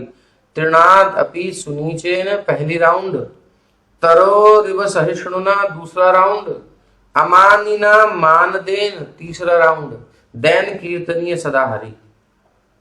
तो कंठी का मतलब क्या है? ये कंठी तो हमने धारण कर ली जिन्होंने दीक्षा ली है, और इस कंठी को धारण करने का मतलब तो ठीक है हमने धारण कर ली, लेकिन ये वाली कंठी धारण नहीं करी, इसकी आत्मा, इस कंठी के अंदर इसकी आत्मा क्या है? तृण से भी अधिक अपने आप को नीच मानना, यानी कि तुच्छ मानना, मैं कुछ नहीं हूं, अहम से शून्य होना, अपना निज अभिमान की मैं कुछ हूं, मैं कुछ नहीं हूं, जो कुछ है प्रभु की महिमा से है, भगवान की महिमा से है, बहुत बड़े बड़े काम हो रहे, ठाकुर जी की कृपा से हो रहे, उनकी शक्ति से, मैं को तो कुछ भी नहीं हूं। ये रियलाइज करना, मुंह से बोलना नहीं। ये है पहला राउंड, तृणादपि सुनीचेन, और तरोरिव सहिष्णुना, वृक्ष के समान अधिक जो है सहनशील हो जाना, ये दूसरा राउंड है। कैसी भी परिस्थिति हो सह करके भजन को नहीं छोड़ना। अमानिना मानदेन, और दूसरा अपमान भी कर रहा है फिर भी अगर वो भक्ति में अनुकूल है। देखो सावधानी, बहुत बारीक बातें होती है, हम समझ नहीं पाते। कई बार क्या होता है, हम अननेसेसरली टॉर्चर होते रहते हैं कुछ डिवोटीज, और वो कहते हैं प्रभु जी अमान अमान देन। अरे भैया वो तुमको भक्ति से भटका रहा है, और वो भले ही वैष्णव के वेश में है, कुछ भी है, गड़बड़ करे जा रहे हैं, तो तुम ये तो गड़बड़ हो जाएगी फिर, ऐसे नहीं। बोले भगवान के अनुकूल, अनुकूल जैसे संकल्प है, प्रातिकूल्य से वर्जनम, ये शरणागति का सिद्धांत है। अब भगवान की अनुकूलता यानी उनके एंगल से ठीक है, सब वैष्णव आचार्यगण स्वीकार कर रहे हैं, तो हमें अपने अहंकार के कारण कुछ प्रॉब्लम है उससे, तो उसको फिर बुरा मत मानो। अगर भक्ति में सहयोग कर रहा है कोई व्यक्ति, आचार्यों की, भगवान की इस पर कृपा दृष्टि है, और हमें किसी कारणवश लगता है कि यार ये मुझसे नहीं पटेगी इसकी, तो उससे आप दूर भले ही हो जाओ, लेकिन द्वेष मन में मत रखना। बल्कि हो सके तो ये श्लोक कहता है अमानी ना मान देन। अमानी, अगर वो आपको उससे लगता है कि मेरा अपमान हो रहा है या मेरे को हर्ट हो रहा है, जो भी है, तो होने दो ना। भगवान की सेवा तो अच्छी हो रही है ना, अगर हो रही है, भगवान के अनुकूल है, वैष्णवों के अनुकूल है, तो आप उसमें चले जाओ। ये तीसरा राउंड है, बड़ा कठिन है लपेटना महाराज। तीसरे राउंड में कभी कभी होता है गांठ लगती नहीं है, खींचना पड़ता है, या ढीला होता तो लग जाता है, तो वो थोड़ा सा अमानी न मानदेन में अटक जाता है आदमी। यार ये कैसे हो जाता है? कीर्तनीय सदा हरि, अगर ऐसी स्टेज में भी वो स्थिर हो गया सेवा में, तो उससे कोई फर्क नहीं पड़ेगा।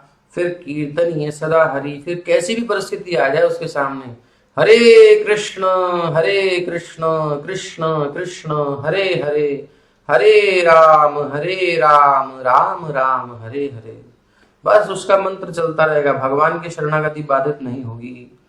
ये त्रिकंठी जरूरी बांधनी है। कोई बात नहीं, पता तो हो, धीरे धीरे बंधेगी भी, अभी हमारी नहीं बंधी, हम अपनी बताएं, दूसरों से क्या कहें। लेकिन भगवान की कृपा से ये अर्थ पहली बार ही प्रस्तुत हुआ है, ऐसा मैंने कभी सुना नहीं। तो कृष्ण कृपा है, प्रभुपाद जी कृपा है, गुरुदेव जी की। ये हमको एक निर्देश दिया जा रहा है, मतलब मुझे, सो मैं तो पढ़ रहा हूं ना, वो तो आप सब साथ में सुन रहे हो, अलग बात है। ऐसी ही मानसिक स्थिति में वो निरंतर भगवान नाम का जप कर सकता है। जब तक मनुष्य विनम्र नहीं होता, वो श्री भगवान के चरण कमलों के निकट बैठने का अधिकारी नहीं होता। भगवान कहेंगे बेटा अभी तैयारी भी कर क्या पूरी। अतः पापीयसी योनि, इसलिए अब तुम जाओ पाप योनि को प्राप्त करो। अतः पापीयसी योनि आसुरीं याहि दुर्मते यथेह भूयो महतान न करता पुत्र किल्बिषम। अब देखो देखो ध्यान से सुनो, वाणी से क्या निकल रहा है। आप सोच रहे हो पार्वती जी बड़ी कठोर हैं, बड़ी ऐसी हैं। ना ना ना ना ना, पूत सपूत हुए बहु तेरे, माता हुई न कुमाता। देख लो लिखा है पुत्र, पुत्र शब्द आ गया, निकल ही गया मुंह से पुत्र। कृपा करती हैं, ये कृपा कर रही हैं, यानी कि पिताजी तो दोष नहीं देख रहे लेकिन माता दोष देख रही है। माता दोष क्यों देख रही है? क्योंकि उसका काम है प्योर करना। वैसे तो चित्रकेतु ने कोई अपराध नहीं किया, उनका दोष भी नहीं था, उन्होंने कोई एंगल से बात कही भी नहीं शिव जी को, लेकिन हिडन में उस बच्चे को भी नहीं पता, यानी कि पार्वती जी के उस बालक को यानी चित्रकेतु को नहीं पता कि अनजाने में कुछ ना कुछ मुझसे गंध तो आ गई है, कुछ गड़बड़ हो गई है, कुछ तो अभिमान मेरे अंदर आ गया है। उसमें उनको भी नहीं पता था, चित्रकेतु जी को भी नहीं पता था, जो पार्वती जी देख पाए। तभी पुत्र कह रही है बेटा तुम बहुत बड़े बन गए हो, लेकिन अभी एक कमी है, जाओ उसका प्यूरिफिकेशन प्रोसेस पूरा होगा। तो अतः पापी यसिं योनिम, ओ मेरे दुर्बुद्धि बेटे, नालायक कहती ना वहां कई बार, बदमाश, और क्या क्या बोलते हैं आप लोग पता नहीं मुझे। तो ऐसे मां कह रही है दुर्मते, अरे दुर्बुद्धि मेरे पुत्र। पुत्र का संबंध नहीं छोड़ रही क्योंकि प्रेम है, लेकिन डांट भी रही है। अब तुम असुरों के निम्न तथा पापी परिवार में जन्म ग्रहण करो, क्या होगा उससे? बोले जिससे तुम पुनः इस संसार में महान संत पुरुषों के प्रति ऐसा पाप न कर सको। बताओ कितनी सूक्ष्म दृष्टि है, दोष नहीं है फिर भी दोष निकाल दिया। तो अब ये देखो बड़ी सूक्ष्म बात चल रही है, पता नहीं आप समझ पाओ नहीं पाओ। पहले जो अब ये दृष्टिकोण बड़े बदलते जा रहे हैं, मतलब ये बहुत सूक्ष्म नियम है। पहले तो शिव जी हंस दिए और भगवान की इच्छा थी कि मेरे पास आए, ठीक है, वो बात समझ में आई। फिर जो है पार्वती जी का एंगल आ गया, पार्वती जी ने कहा ये गड़बड़ है, ठीक है, पार्वती जी ने शिक्षा दी, लेकिन अब पार्वती जी पर भी क्लास लगेगी। क्यों? पार्वती जी ने हित करा, लेकिन फिर भी एक वैष्णव का कुछ ना कुछ तो गड़बड़ हुआ, तो वहां उनको भी अपराध लग गया, सूक्ष्म अपराध लगा, ज्यादा बड़ा नहीं। अब जितना बड़ा आदमी होता है उससे थोड़ी सी त्रुटि होती है, उसको भी देखा जाता है। भाई तुम अगर थोड़ी सी गलती करोगे तो आगे, इसको हम प्रवेश नहीं कर सकते, हम कान पकड़ते हैं, लेकिन ये बहुत सूक्ष्म विषय है। ये बड़ी तेजी से नियम बदलते हैं, अंदर ही अंदर क्या चल रहा है, कितनी बारीक बातें हैं। इसीलिए पार्वती जी को भी हिडन में उनको भी नहीं पता, वो तो अपना हित कर रही हैं, लेकिन उस हित के चक्कर में इनसे भी कुछ अपराध हो गया वैष्णव के प्रति। ये भी भगवान के भक्त तो हैं ही, इसलिए भैया सबसे पीछे रहो। इसलिए कहते हैं कि त्वद भृत्य भृत्य परिचारक भृत्य भृत्य भृत्यस्य भृत्येति मां स्मर लोकनाथ। लोग फुदक के जाते हैं, हम तो चामर डुलावे कब हेरी मुख चंद्र, भगवान के पास जाके चमर डुलाएंगे जी, हम तो उनको तांबुल खिलाएंगे। अकल जरा सी नहीं है, तांबुल खिलाने की बात पहले कर रहे हैं। यानी उस सिद्धि के पदों को गाने की इच्छा हमारी है, और अभी दैन्य है ही नहीं। ये पदों की भी एक स्टेजेस हैं अलग अलग, किस पद को हमारी साधन अवस्था में गाना है, सिद्धि की लालसा कब आएगी, लालसा तो हमारी भोगों की है अभी। ये सब चीजें बड़ी सूक्ष्म हैं, अभी हौच पौच हो जाएगा, तो इसीलिए इसको फिर कभी देखेंगे। समझ रहे हैं आप? कुछ कुछ नहीं समझ रहे, तीन एंगल चल रहे हैं। उधर शिव जी का दृष्टिकोण, चित्रकेतु का दृष्टिकोण, और सब समझ रहे हैं, सब प्रसन्न है, कोई किसी को प्रॉब्लम नहीं। लेकिन पार्वती जी के एंगल से प्रॉब्लम डिटेक्ट कर ली उन्होंने, तो वो भी ठीक कर रही है। लेकिन अब डिटेक्ट तो कर ली, लेकिन जैसे उसको शाप दिया तो वो प्रोसेस भी एक उनको हल्का सा अपराध लगा, उसके कारण भगवान को फिर उनको तपस्या करनी पड़ी सीमंत द्वीप में, और तब उनका वो अपराध मार्जन हुआ। ये बहुत सूक्ष्म है। तो मनुष्य को चाहिए कि वो अत्यंत सतर्क रहे, बहुत सावधान। सहजियापन नहीं चलेगा, अरे बहुत सहज है, नहीं। जब आप बड़े व्यक्ति के पास होते हैं ना, तो बहुत अलर्ट होना होता है। आप ऐसे ही किसी के पास साथ घूम रहे हो, कोई ऐसे नॉर्मल व्यक्ति के साथ, तो इतना सावधान रहने की जरूरत नहीं है। बट जब आप प्राइम मिनिस्टर के साथ हो, आपको बहुत सावधान रहना है, क्योंकि वो पद है, उस पद पर बहुत कुछ होता है, अपोजिट इधर उधर बहुत कुछ होता है, बहुत सावधानी की जरूरत है। कौन क्यों कर रहा है, कैसे कर रहा है, क्या कर रहा है, उसके पीछे कितने कितने पर्पस हैं, किसको निमित्त बनाकर कौन कहां से काम कर रहा है, दुनिया के लोग कब क्या करना चाहते हैं, क्योंकि वो सेंटर पॉइंट है। तो बहुत सावधानी की जरूरत है, ऐसे थोड़ी बन जाएंगे उनके संगी। अब बन जाते हैं आजकल, कोई अंगूठा छाप तो अलग बात है, लेकिन एक बात बता रहे हैं कि ऐसा होना चाहिए। जितना ऊंचा व्यक्ति है उसके साथ उतनी सावधान व्यक्ति, उतना अलर्ट व्यक्ति चाहिए। तो मनुष्य को चाहिए कि वो अत्यंत सतर्क रहे कि शिव जिनमें श्रेष्ठ हैं, ऐसे वैष्णवों के चरण कमलों में अपराध न करे। श्रील रूप गोस्वामी को शिक्षा देते हुए श्री चैतन्य महाप्रभु ने वैष्णव के चरण कमल पर किए गए अपराध को हाथी माता यानी मत्त हाथी, पागल हाथी, प्रमत्त हाथी कहा है। जब कोई पागल हाथी किसी सुंदर फुलवारी इसमें लगी हुई है, बगीचा है बहुत बढ़िया, वेल मेंटेन, सब जगह फूल ही फूल हैं बढ़िया से, और पागल हाथी घुस जाए, सही वाला नहीं पागल वाला, तो वो सारे बाग को नष्ट कर देगा। इसी प्रकार यदि कोई मस्त हाथी के समान बनता है, कोई रूल रेगुलेशन नहीं, भाव बस भगवान तो भाव के भूखे हैं, जो मन चाहे करो, तो फिर गड़बड़ हो जाएगी। भाव की स्थिति है नहीं हमारी, हम तो इमिटेशन कर रहे हैं, नकल कर रहे हैं, तो होगा गड़बड़। तो अगर मस्त हाथी के समान बनता है और वैष्णव के चरण कमल में अपराध करता है, तो उसका सारा आध्यात्मिक जीवन अवरुद्ध हो जाता है। नष्ट नहीं होता, लेकिन अवरुद्ध हो जाता है। इसलिए यानी ब्रेक लगती है गाड़ी, अभी आपकी 5 मिनट, 10 मिनट, 1 जन्म, 2 जन्म, 1 घंटा, 2 घंटा, इतने साल, 20 साल, 2 साल, 4 साल, जो भी है अपराध के अनुसार, आपकी गाड़ी यहीं रोकी जाएगी, आगे नहीं जा सकती, पीछे नहीं भगाया जाएगा, बैक टू पेवेलियन नहीं है, लेकिन आपको आगे नहीं बढ़ने दिया जाएगा। ये अपराध होता है। तो उसको बड़ा, अब देखो कोई निकला, अब जो किसी से मिलने, अपने रिश्तेदार से मानो कहीं गया है, जिससे बहुत प्यार करता है, बहुत दिनों बाद वो आया है मिलने, अब उसको बीच में वही रोक दे सिक्योरिटी, कोई रोक दे, कोई ट्रैफिक पुलिस वाला, कोई केस हो जाए, उसे कहे बोले अब नहीं जा सकते, रुको यहाँ छानबीन होगी, कितना खलेगा उसे, ट्रैफिक में जाम फंस जाए तो कितना खलेगा उसे। सो ऐसे ही अपराध मतलब आपको वहीं रोक देता है जहां आपकी उन्नति हो रही थी। मतलब आप उस समय साधना कर सकते हो, अगर ऐसा अपराध नहीं है, भजन कर सकते हो, लेकिन रिजल्ट अनुभव नहीं होगा।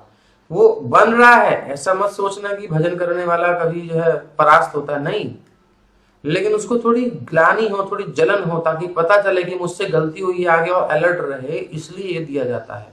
भक्ति नष्ट नहीं हो सकती। उस काल में भी यदि वो भजन कर पा रहा है, चित्त की दशा इतनी बुरी नहीं हुई अपराध के कारण, तो भजन करता रहे, भगवान से क्षमा मांगता रहे, वैष्णव से क्षमा मांगे, जहां भी उसको समझ में आता है, भजन तो करता ही रहे। फिर क्या होगा, वो उसकी ग्रोथ मिल जाएगी। फिर वो जब निकलेगा ना उस अपराध से, तो जैसे कि कोई जमीन से घुस करके और आगे निकलता है, तो वो कार जहां रुकी थी, उसकी नेक्स्ट स्टॉपेज जहां तक उसने भजन कर लिया है, वहीं प्रकट होने वाली है, पीछे नहीं जाएगा कभी वो। लेकिन कार रुकने का कष्ट उसे होगा, उसको एक आनंद जो मिल रहा था बाधित हो जाएगा, जो उसको दिशाएं, इस प्रकाश मिल रहा था वो बंद हो जाएगा, एक पर्दा आ जाएगा सामने। इसलिए बड़ी बारीक बातें हैं। इसलिए सावधान अपराध जो है इस प्रकार कर देता है, इसलिए अपराध से बचें, ऐसा समस्त आचार्यों का कहना है हम सबके लिए। इसलिए उसका सारा आध्यात्मिक जीवन अवरुद्ध हो जाता है। इसलिए उसे वैष्णव के चरण कमल में पाप करने से प्रति सावधान सचेष्ट रहना चाहिए। माता पार्वती ने चित्रकेतु को दंड देकर ठीक ही किया, क्योंकि उसने इस भौतिक संसार के बद्ध जीवों के सर्वोपरि पिता महादेव का धृष्टता पूर्वक अपमान किया था। देवी दुर्गा माता कहलाती हैं और शिव पिता कहलाते हैं। शुद्ध वैष्णव को चाहिए कि दूसरों की आलोचना किए बिना अपना कर्तव्य पालन करने में अत्यंत सतर्क रहे। सबसे सुरक्षित स्थिति है यही, अन्यथा यदि वो दूसरों की आलोचना करता है तो वो वैष्णव की आलोचना करने का अपराध कर सकता है। तो अननेसेसरी हमें किसी की नहीं करनी है, जब तक हमें अधिकार ना दिया जाए, हमको कुछ सेवा ना दी जाए इस प्रकार की, गुरु पद नहीं है तो हम सेवक हैं सबके। क्योंकि चित्रकेतु निस्संदेह वैष्णव था, उसे पार्वती के शाप से अवश्य ही आश्चर्य हुआ होगा, इसलिए देवी माता ने, पार्वती ने उसे पुत्र कहकर संबोधित किया। प्रत्येक व्यक्ति माता दुर्गा का पुत्र है, किंतु वो एक सामान्य माता नहीं है हम जैसी, क्योंकि जैसे ही कोई असुर थोड़ा भी दुराचरण करता है तो माता दुर्गा तुरंत उसे दंडित करती है, जिससे उसे होश आ जाए। दैवी ह्येषा गुणमयी मम माया दुरत्यया मामेव ये प्रपद्यन्ते मायामेतां तरन्ति ते। जब कोई भगवान के बिल्कुल अनुकूल हो जाता है तभी जो है ना उसे दुर्गा जी की कृपा प्राप्त होती है। वो कहती जा बेटा निकल ले, अब तू कोई टेंशन नहीं है। और जरा सा भी अकड़ता है तो दे दनादन त्रिगुणात्मिका प्रकृति मार मार के उसको बांध बांध के मारती है महाराज। और समर्पण कर दिया भगवान को, दुर्गा जी कृपा कर देती हैं, जा बच्चा। तो भगवान श्री कृष्ण के शरणागत होने का अर्थ है कि उनके भक्तों के भी शरणागत होना। भगवान के शरणागत मतलब ये नहीं भगवान से खूब और भक्तों से द्वेष, ये भक्तों से कुछ खटपट नहीं, क्योंकि कोई भी भगवान श्री कृष्ण का तब तक पूर्ण दास नहीं बन सकता जब तक वो किसी भक्त का दास नहीं बन जाता। छाड़िया वैष्णव सेवा निस्तार पाई छे केवा। भगवान श्री कृष्ण के दास की सेवा किए बिना कोई भगवान श्री कृष्ण के दास पद को प्राप्त ही नहीं कर सकता। इसलिए माता पार्वती चित्रकेतु से वैसे ही बोली जैसे कोई माँ अपने चंचल पुत्र से कहती है, बेटे मैं तुम्हें इसलिए दंड दे रही हूं कि फिर से तुम ऐसा न करो। प्यारे बेटे, अपने पुत्र को दंड देने की माता की ये प्रवृत्ति यशोदा मैया में भी देखी जाती है, जो पूर्ण पुरुषोत्तम भगवान की मां बनी। माता यशोदा भगवान श्री कृष्ण को बांधकर उन्हें छड़ी दिखाकर दंड देती थी। इस प्रकार माता का ये कर्तव्य है कि अपने प्रिय पुत्र को डांटे, भले ही वो परमेश्वर ही क्यों ना हो। इसलिए बहुत यह समझना चाहिए कि चित्रकेतु को दंडित करना माता दुर्गा के लिए उचित था। ये दंड चित्रकेतु के लिए वरदान सिद्ध हुआ, क्योंकि वृत्रासुर असुर के रूप में जन्म लेकर वह सीधे वैकुंठ लोक भेज दिया गया। तो भले ही बच्चे को डांट करके थपिया करके थप्पड़ लगा करके डंडा भी लगा करके कैसे वो बच्चा सुधर जाए तो मां को प्रसन्नता होती है। तो श्री शुक उवाच, सुखदेव जी कहते हैं, एवं सप्तश्चित्रकेतुर विमानादवरुह्य सह प्रसादयामास सतीं मूर्धना नम्रेण भारत।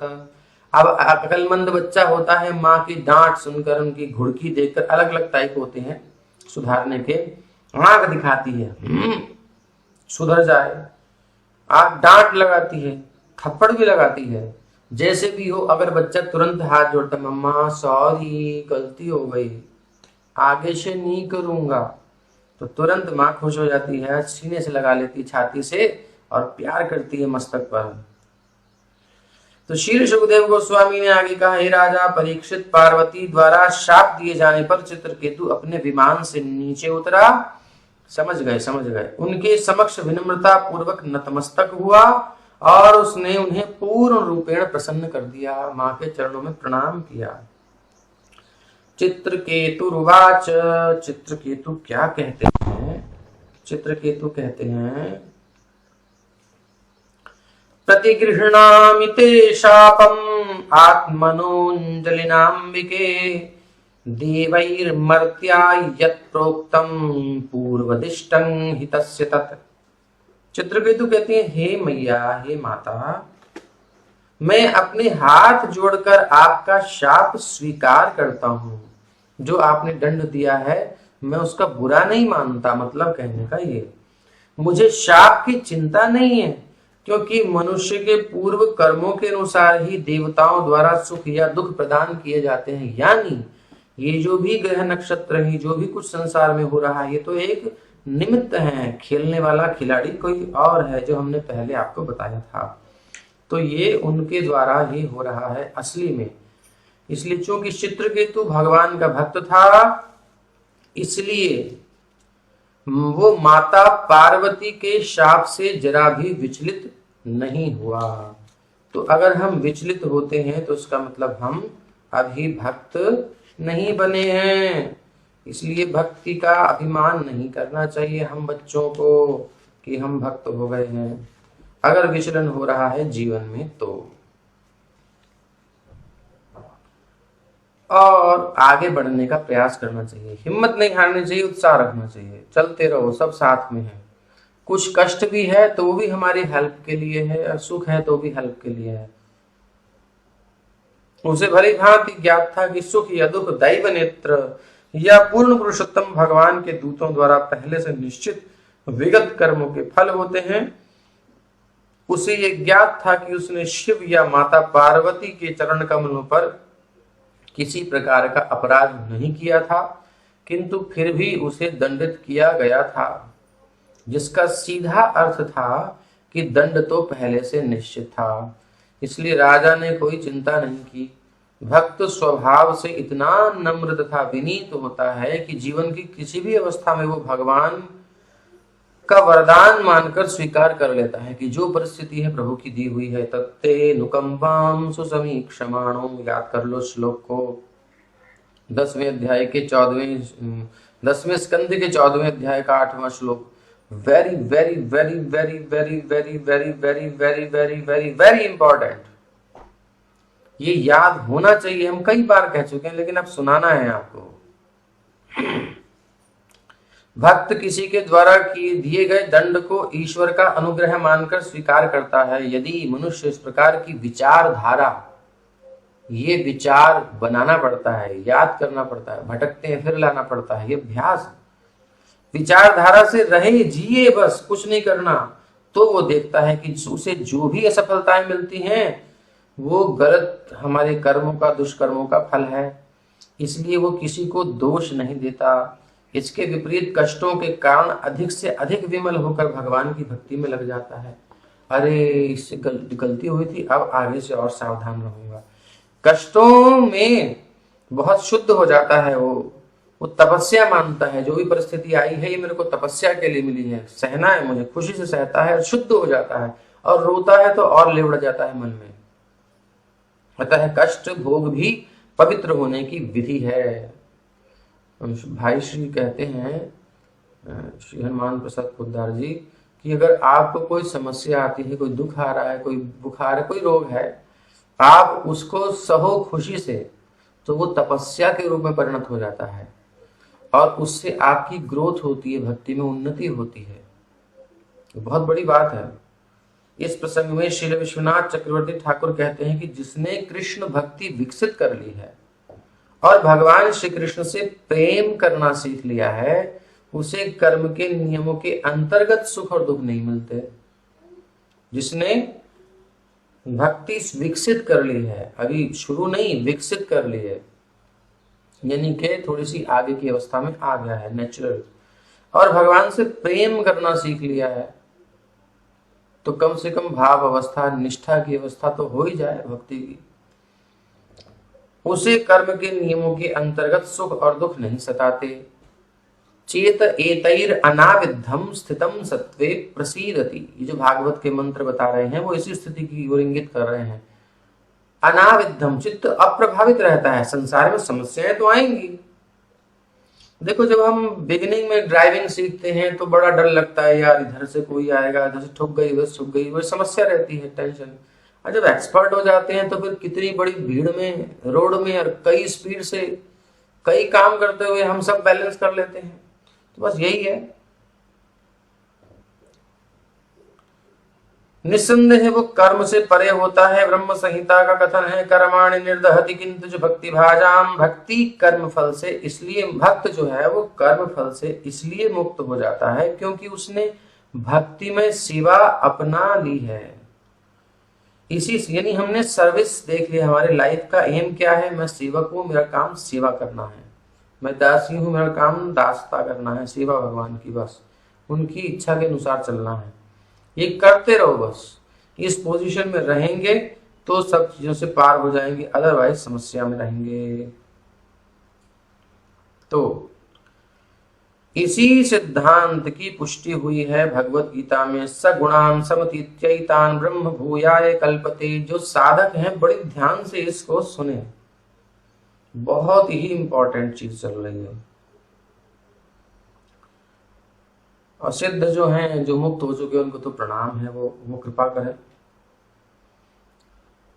तो भैया जो भक्ति में लगे हुए हैं वो पूर्व से ही अपने भौतिक कर्म के फल से तो मुक्त हो जाते हैं। अब भक्त के जीवन में जो प्रवेश कर चुका है, एंट्री कर चुका है, भक्ति की लाइफ को स्वीकार कर चुका है, भगवान के विधान में प्रसन्न रहना उसके लिए इजी हो जाता है।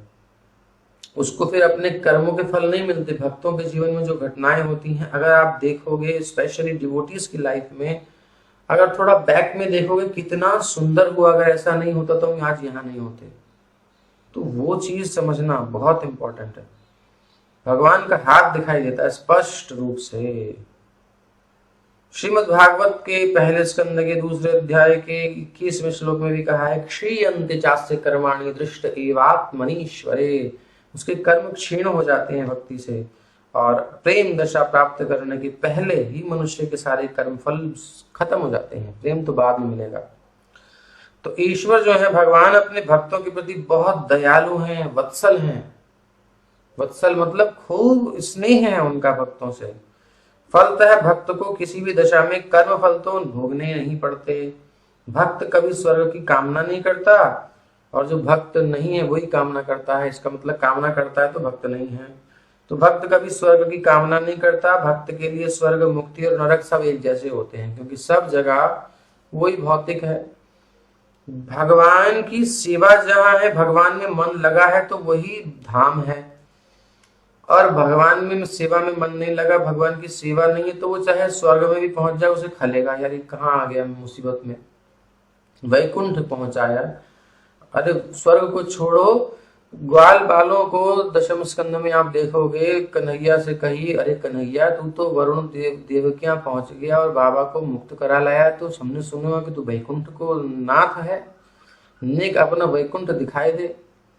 स्वर्ग की छोड़ो, जो रसिक भक्त हैं भगवान के साथ जो खेल कूद रहे हैं ग्वाल बाल, उनको भगवान ने कही अच्छा चलो लो आंखें बंद करो, या कुंड में डुबकी लगाओ, और देखो आंखें खोली तो उस वैकुंठ में भगवान ने करा दिया दर्शन। अब कन्हैया कहाँ है, कन्हैया कहाँ है, रस मिल चुका है। तो कन्हैया तो बगल में रहता था, अब तो कहीं नहीं, अरे वो बैठा है सिंहासन पर। अब जैसे ही मिलने को आगे बढ़े, दो जोड़ी पर आगे दरबार, कहाँ जाते हो, अरे कन्हैया, कोई कन्हैया नहीं यहाँ पर, वो श्याम सुंदर, वो कोई श्याम सुंदर नहीं है, यहाँ वैकुंठाधिपति, लंबा लंबा लेकर के नाम, वो ये और वो करके वैकुंठाधिपति। अरे भैया इतना लंबा नाम धर लिया, मिल भी ना सके, दूर रहे कन्हैया, यार ऐसे तो बेकार, अब बेकार है वैकुंठ अपना, तो वही ब्रज ठीक है, कम से कम गल में हाथ डेल के चल सकते हैं, कन्हैया चढ़ा लो, चढ़ जाओ, कुछ भी कर लो, तो सेवा कैसे भी कर लो। तो इस प्रकार से दूरी दूरी सहन नहीं हो रही थी ना, छोड़ी वैकुंठ ना चाहिए, कन्हैया ने कृपा करके वही ठीक है अपना ब्रजमंडल। तो फिर वो तिरोहित हुई भगवान के वैकुंठ की लीला, और वहीं पहुंच गया। कन्हैया तेरे वैकुंठ देख लियो, बड़ा चोखो लग रहा है, लेकिन तेरी दूरी सहन ना हुई, हमना चाहिए। तो जो भक्त जो वैकुंठ को भी पसंद नहीं करता, वृंदावन का रसिक, तो स्वर्ग नरक सब उसके लिए बराबर होते हैं, कोई फर्क नहीं है। भगवान की सेवा मिल जाए, कन्हैया कहीं भी जाए, तो भक्तों को कोई पता नहीं चलता क्या है ये। उनकी दृष्टि भगवान की सेवा पर होती है, उनके नाम रूप गुण लीला पर होती है, सेवा के भाव से।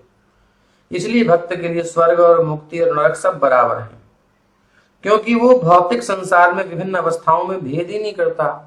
यहाँ रहे वहां रहे, है वही चीज, वही त्रिगुणात्मिका प्रकृति है। भक्त भगवान के धाम वापस जाने का हमेशा इच्छुक रहता है, और वहां ईश्वर का पार्षद बनना चाहता है। वो अभिलाषा ये अभिलाषा उसके हृदय में बहुत ज्यादा हो जाती है, उत्कट होती है। इसलिए वो इस जीवन में भौतिक परिवर्तनों की चिंता नहीं करता, कुछ भी होता रहे कोई फर्क नहीं पड़ता। श्रील विश्वनाथ चक्रवर्ती ठाकुर की टिप्पणी है कि पार्वती द्वारा चित्रकेतु का शापित होना एक प्रकार से भगवान की कृपा माना जाना चाहिए। भगवान चाहते थे कि चित्रकेतु जल्दी से जल्दी उनके पास वापस आए, इसलिए उन्होंने उसके समस्त पूर्व कर्मों के बंधनों को समाप्त कर दिया। और शाप मतलब हाई वोल्टेज, जो भी कुछ होता है ना वो एकदम से भुगवा देते हैं। वो सारा, कभी कभी क्या होता है जब हवन होता है तो सामग्री बच जाती है, घी बच जाता है बहुत सारा, तो अंतिम पूर्णाहुति में सबको कहते भैया सब डालो, स्वाहा ओम पूर्णमदः पूर्णमिदं, संपूर्ण आहुति सब उसमें समाहित कर देते हैं, इकट्ठी आहुति। सो ऐसा ही कुछ कर्मफल बच जाता है तो उसको शाप आदि के द्वारा, किसी ऐसी ट्रेजेडी के द्वारा, किसी घटना के द्वारा भगवान इकट्ठा भुगवा देते हैं। ले निपटा यार, खत्म कर, आजा मेरे पास। प्रारब्ध तो भोग नहीं है ना। और वैसे भी कर्मफल जो भी होते हैं भगवान की देखो इच्छा है, वो क्या कर रहे हैं वो तो वही जाने, ज्यादा हम कुछ नहीं बोल सकते। श्री भगवान चाहते थे कि जल्दी जल्दी वापस आए मेरा चित्रकेतु। उन्होंने समस्त पूर्व कर्मों के बंधनों को समाप्त कर दिया।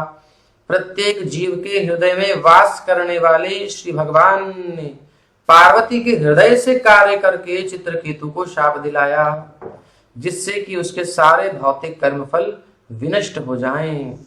भैया ध्यान रखना, गेम कोई खेल रहा है। इस प्रकार अगले जीवन में चित्रकेतु वृत्रासुर बना और भगवान के धाम को वापस गया। अब किस एयरपोर्ट से अब फ्लाइट दिलानी है तो उनकी इच्छा है ना।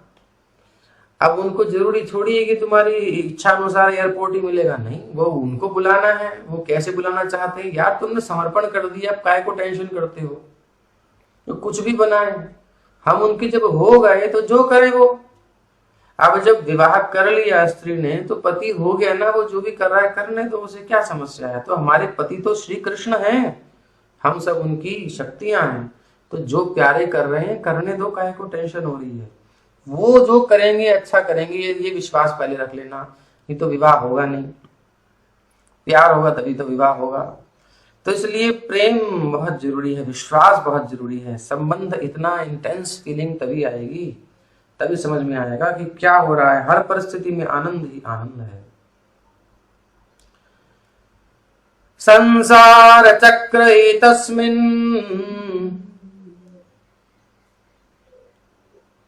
जन्तुरज्ञान मोहितः भ्राम्यन् सुखं च दुःखं च भुङ्क्ते सर्वत्र सर्वदा। चित्रकेतु भी मस्त है। अज्ञान से मोहग्रस्त होकर जीवात्मा अविद्या शक्ति से मोहित होने के कारण हमें संसार के दुख भी आनंद के रूप में अनुभव होते हैं। दुख का हेतु, सुख का हेतु लगता है, ये माया शक्ति, अविद्या शक्ति का प्रभाव है।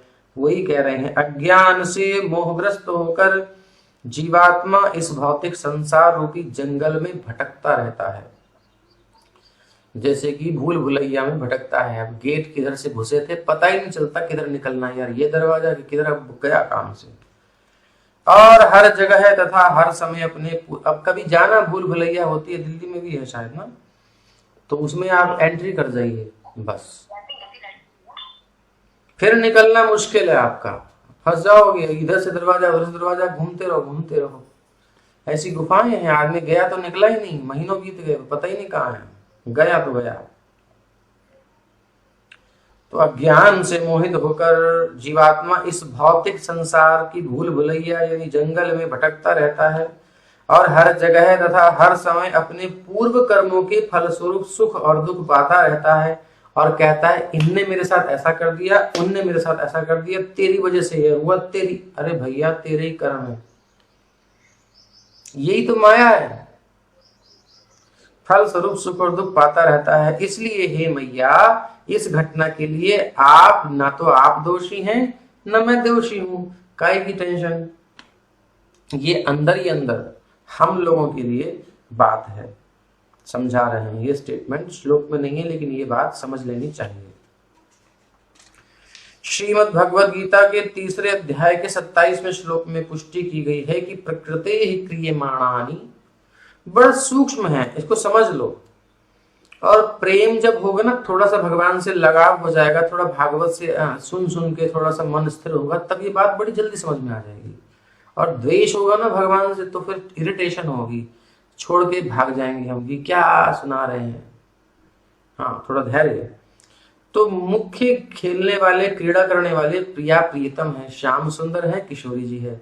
संसार रूपी चौसर या फिर शतरंज की बाजी लगी पड़ी है, कुछ गोटियां किशोरी जी की तरफ है, कुछ श्याम सुंदर की तरफ है, ऐसा मान लो। और वो खेल रहे हैं।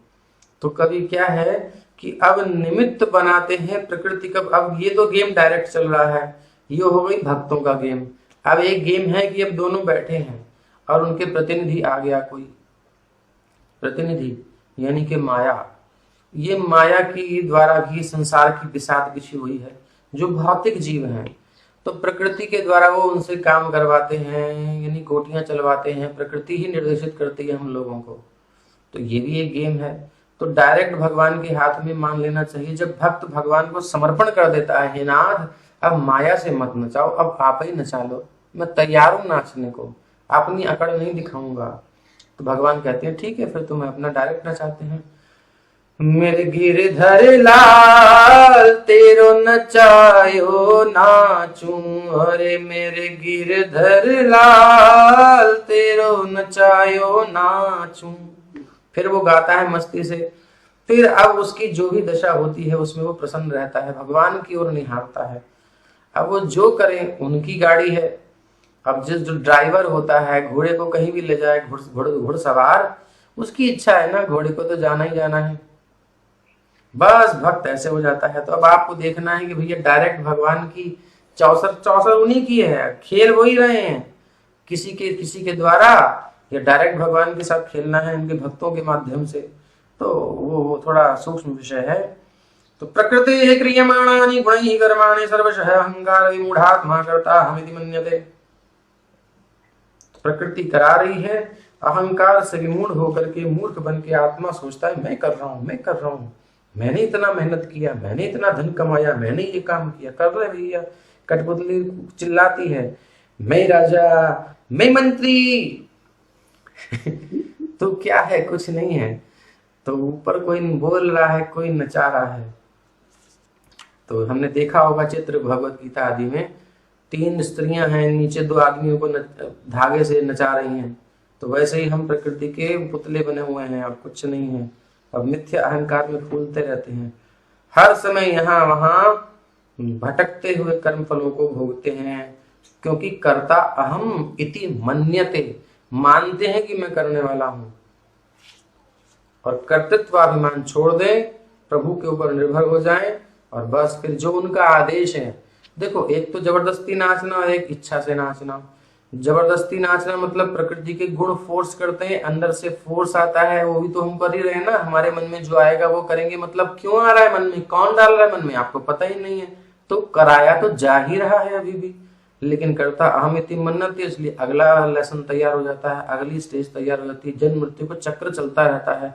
और दूसरा है डायरेक्टली भगवान की गीता पढ़ो, भागवत पढ़ो, वैष्णवों का संग करो, गुरु आश्रय करो, और जैसे वो निर्देश दे रहे हैं उस सेवा को चुपचाप कर लो। तो ये डायरेक्ट सर्विस है, इसमें प्रॉब्लम नहीं होगी। इधर भी नाचना है, इधर भी नाचना है, नाचना तो पड़ेगा। नाच मेरी बुलबुल तुझे पैसा मिलेगा। नाचना तो पड़ेगा बुलबुल को। अब कैसे नाचना है वो चॉइस उसकी है। किंतु मूर्ख मनुष्य मूर्खतावश अपने आप को कर्ता मान बैठता है, जो कि सत्य नहीं है। कर्म चक्र से छूटने के लिए मनुष्य को भक्ति मार्ग या कृष्ण भावनामृत ग्रहण करना चाहिए। यही एकमात्र उपाय है। सर्वधर्मान परित्यज्य माम एकं शरणं व्रज। तो अभी आपका समय, चित्रकेतु जी तो बोल ही रहे हैं और ये थोड़ा आगे भी बोलेंगे, तो क्या करें, 2-4 श्लोक और ले लें या नहीं?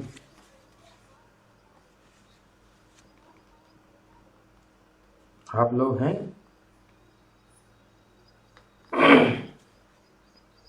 ये प्रमुख ले सकते हैं।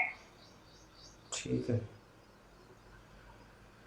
तो नैवात्मान परश्चापि, बड़े रहस्य खोल रहे हैं ये, ध्यान से पढ़िए, बार बार पढ़िए, सुनिए। कहने का मतलब है इसे छोड़ के कहीं मत जाओ, प्रॉब्लम ही प्रॉब्लम है, जहां भी जाओगे और फंसते जाओगे, और इस भागवत को पकड़ लोगे, चिपका लोगे अपने सीने के साथ, अंदर उतार लोगे। यानी जब मौका मिले तब भागवत पर चिंतन करते रहिए, आपकी प्रॉब्लम्स ही खत्म हो जाएंगी। कहोगे प्रॉब्लम है कहां? तो इसलिए ये बड़ी आवश्यक वस्तु है। तो नैवात्मान परश्चापि कर्ता स्यात् सुख दुःखयोः, कर्तारं मन्यते त्राज्ञ आत्मानं परमेव च। इस भौतिक जगत में न तो स्वयं जीवात्मा और न अन्य, यानी कोई मित्र हो या शत्रु हो, दो ही प्रकार के लोग होते हैं, या फिर उदासीन हो। न तो स्वयं जीवात्मा और न अन्य ही भौतिक सुख या दुख के कारण है। मित्र होगा तो सुख देगा, शत्रु होगा तो दुख देगा, लेकिन ये कोई कारण नहीं है सुख दुख का, ये तो निमित्त है जिनके माध्यम से हमारे पास सुख दुख आ रहा है। ये ओनली निमित्त, ये कुछ नहीं कर रहे बेचारे। ये बात समझने की है, केवल निमित्त है। इस भौतिक जगत में न तो स्वयं जीवात्मा और न अन्य किसी के सुख या दुख का कारण है।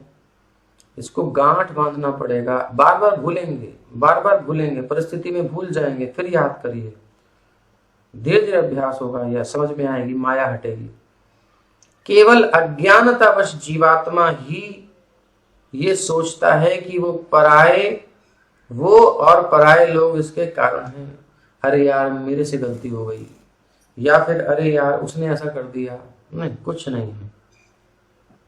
अच्छा, इमिटेशन नहीं करना, हमें अनुभव नहीं हो रहा हम ऐसा कह दें, वो भी गलत है, वो फिर पाखंड हो जाता है। ये रियलाइज करना, ये जब आप पढ़ेंगे, भजन करेंगे, सब कुछ करेंगे, वैष्णव का संग करते रहेंगे, धीरे धीरे रियलाइज होगा, प्रैक्टिकली दिखाई देगा। उससे पहले ऐसे मुंह से बोल देना अरे नहीं कुछ नहीं, तो फिर पकड़ लेगा जो विद्वान होगा, बोले नकल कर रहा है, केवल मुंह से बोल रहा है, जीवन में उतरा नहीं है इसके, तो वो ढोंग से नहीं होगा। केवल अज्ञानतावश जीवात्मा सोचता है कि वो तथा पराये लोग इसके कारण स्वरूप हैं। इस श्लोक में अज्ञ शब्द बहुत महत्वपूर्ण है। कर्तारम मन्यते त्राज्ञ, अज्ञ अत्र कर्तारम मन्यते। अज्ञ जो होता है, अज्ञानी होता है, वो ही अपने आप को कर्ता मानता है।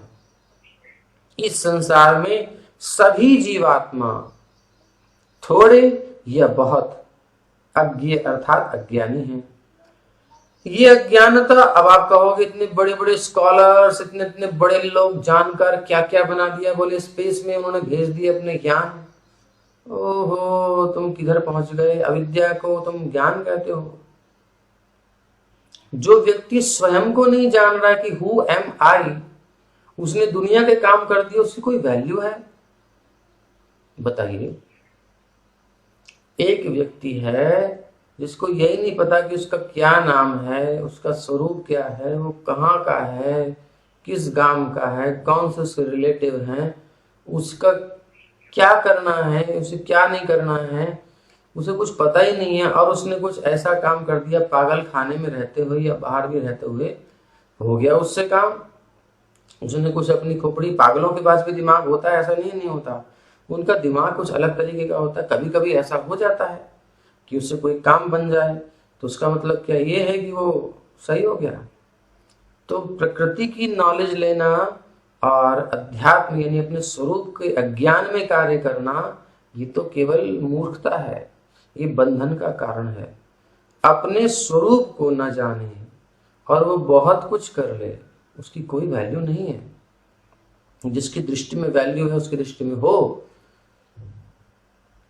श्वविद्वराहो श्रखरैः संसुतः पुरुषः पशु नयत् कर्णपथो वेतो जातूनां गदाग्रजः।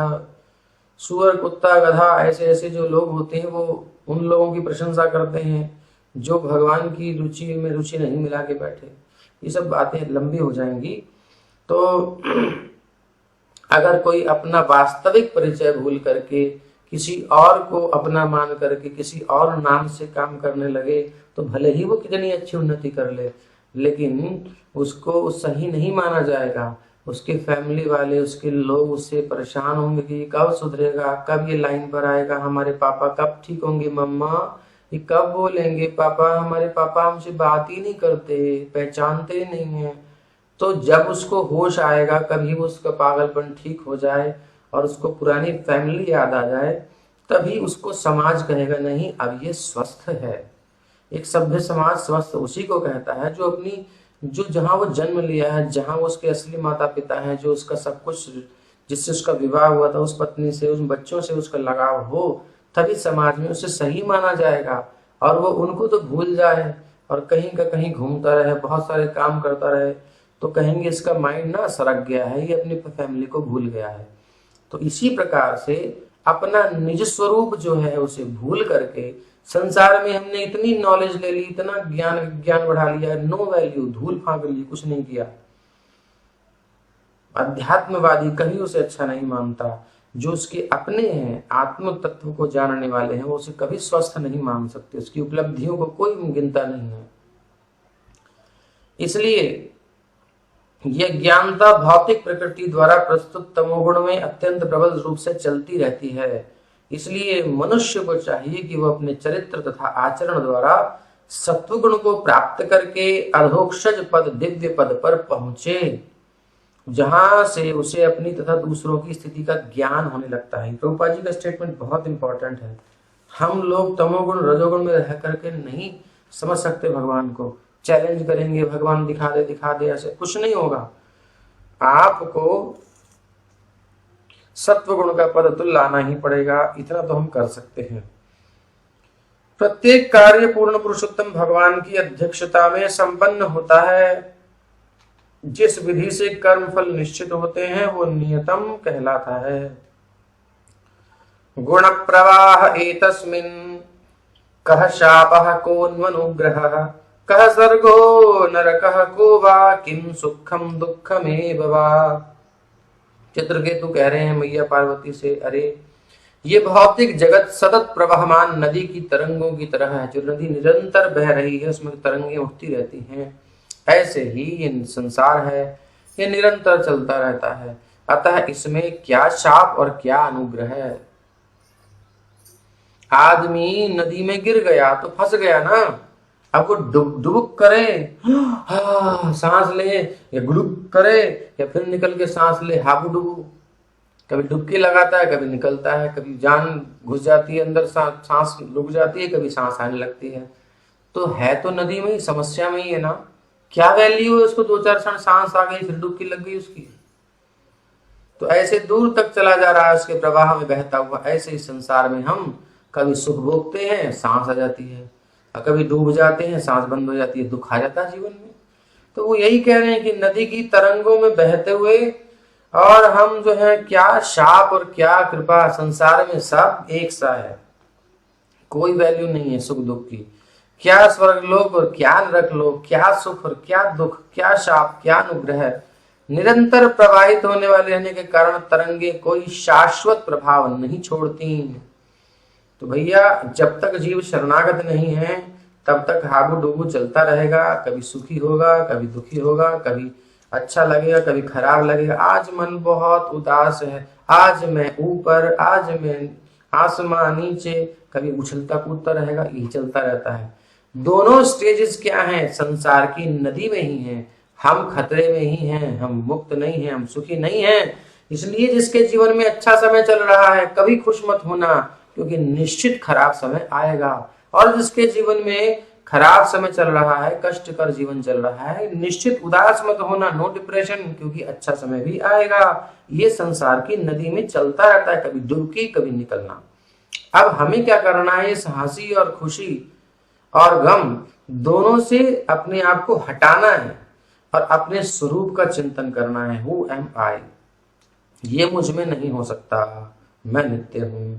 इसलिए भगवान की शरण में जाएं, पुकारे जोर से, हरे कृष्णा कृष्णा कृष्णा हरे हरे, हरे राम राम राम हरे हरे।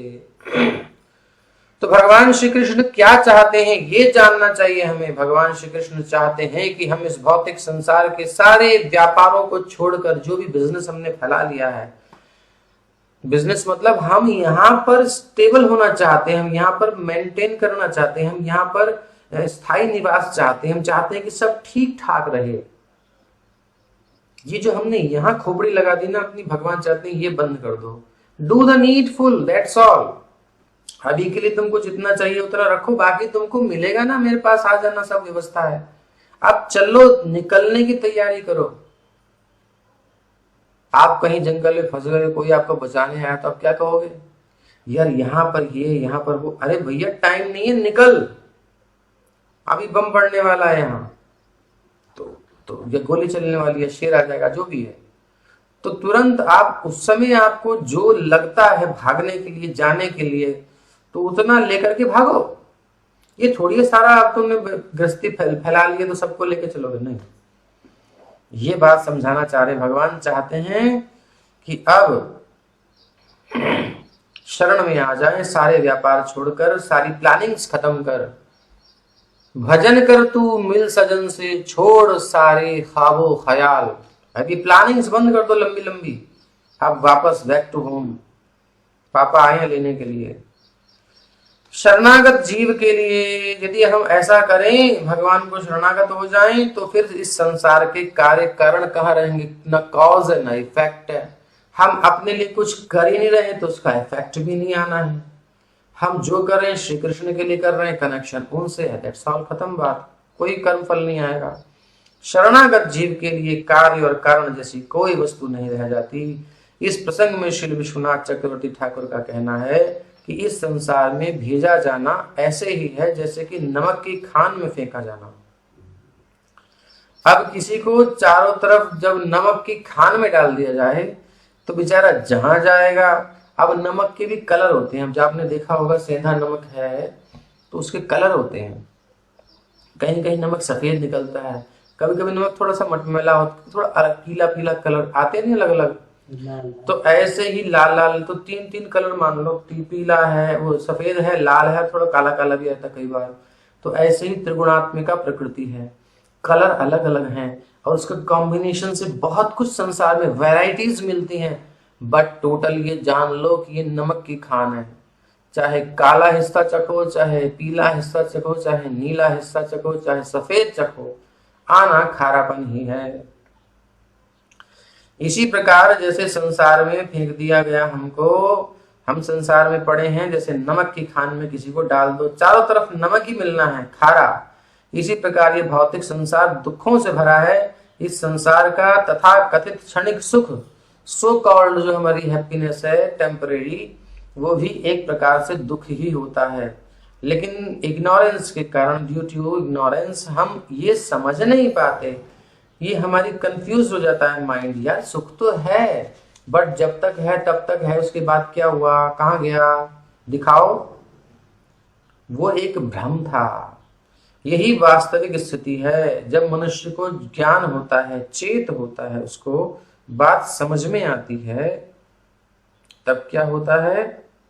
जब चेत होता है, अर्थात जब उसे कृष्ण चेतना प्राप्त होती है, कृष्ण कॉन्शियसनेस, कृष्ण चेतना, तब उसे इस भौतिक संसार की विभिन्न स्थितियों से कोई मतलब नहीं रह जाता। लो लो लो लो, आपके लिए ना मैं सफेद नमक लाया हूं, यार है तो नमक। मैं आपके लिए ब्लैक सॉल्ट लाया हूं, यार है तो नमक। मैं आपके लिए येलो थोड़ा कलरफुल सॉल्ट, है तो नमक। वो हर परिस्थिति को रिजेक्ट कर देता है, यानी उसमें एंट्री नहीं करता, माइंड से उसको भोगता नहीं है। वो हर परिस्थिति में क्या करता है, जब जीवन में दुख की परिस्थिति होती है तब भी भगवान को रो रो कर पुकारता है, हे नाथ, हरे कृष्ण कृष्ण कृष्ण हरे हरे, हरे राम राम राम हरे हरे।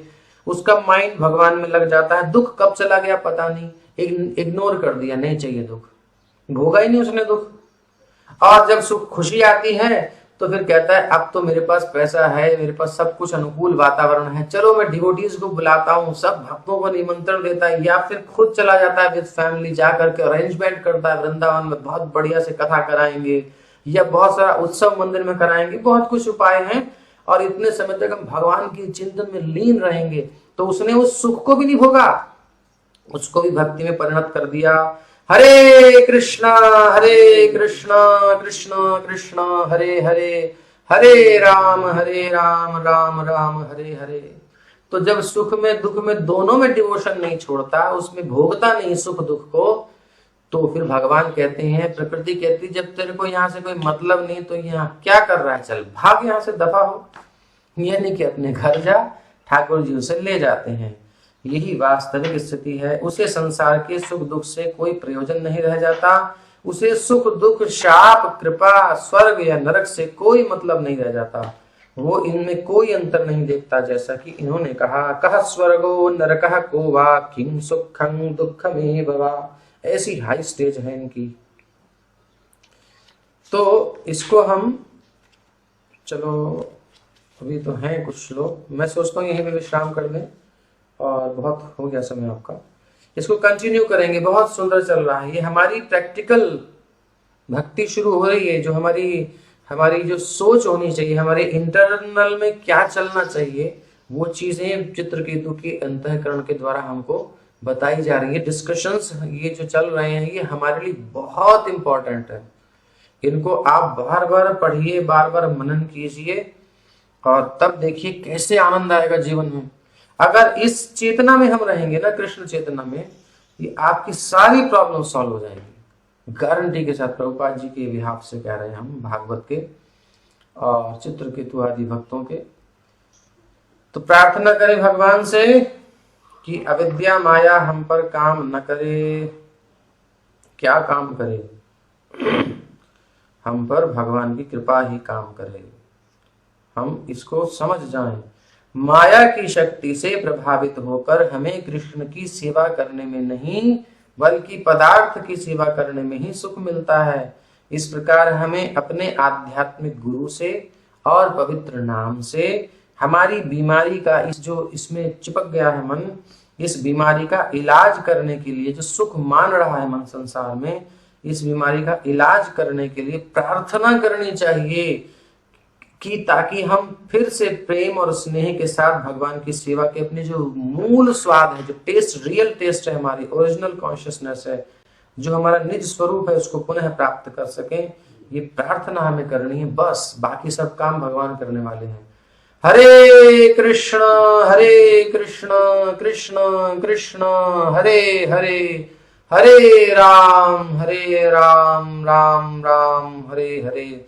पुकार असली होनी चाहिए, समझ के साथ। जब इतनी नॉलेज के बाद हम जब प्रार्थना करते हैं, यानी भागवत ऐसे सुन करके, मनन करके, फिर जब चैंटिंग करेंगे, जप करेंगे, तो उसमें कितनी फीलिंग्स होंगी, कितनी क्लैरिटी होगी, उस पुकार में कितनी इंटेंसिटी होगी।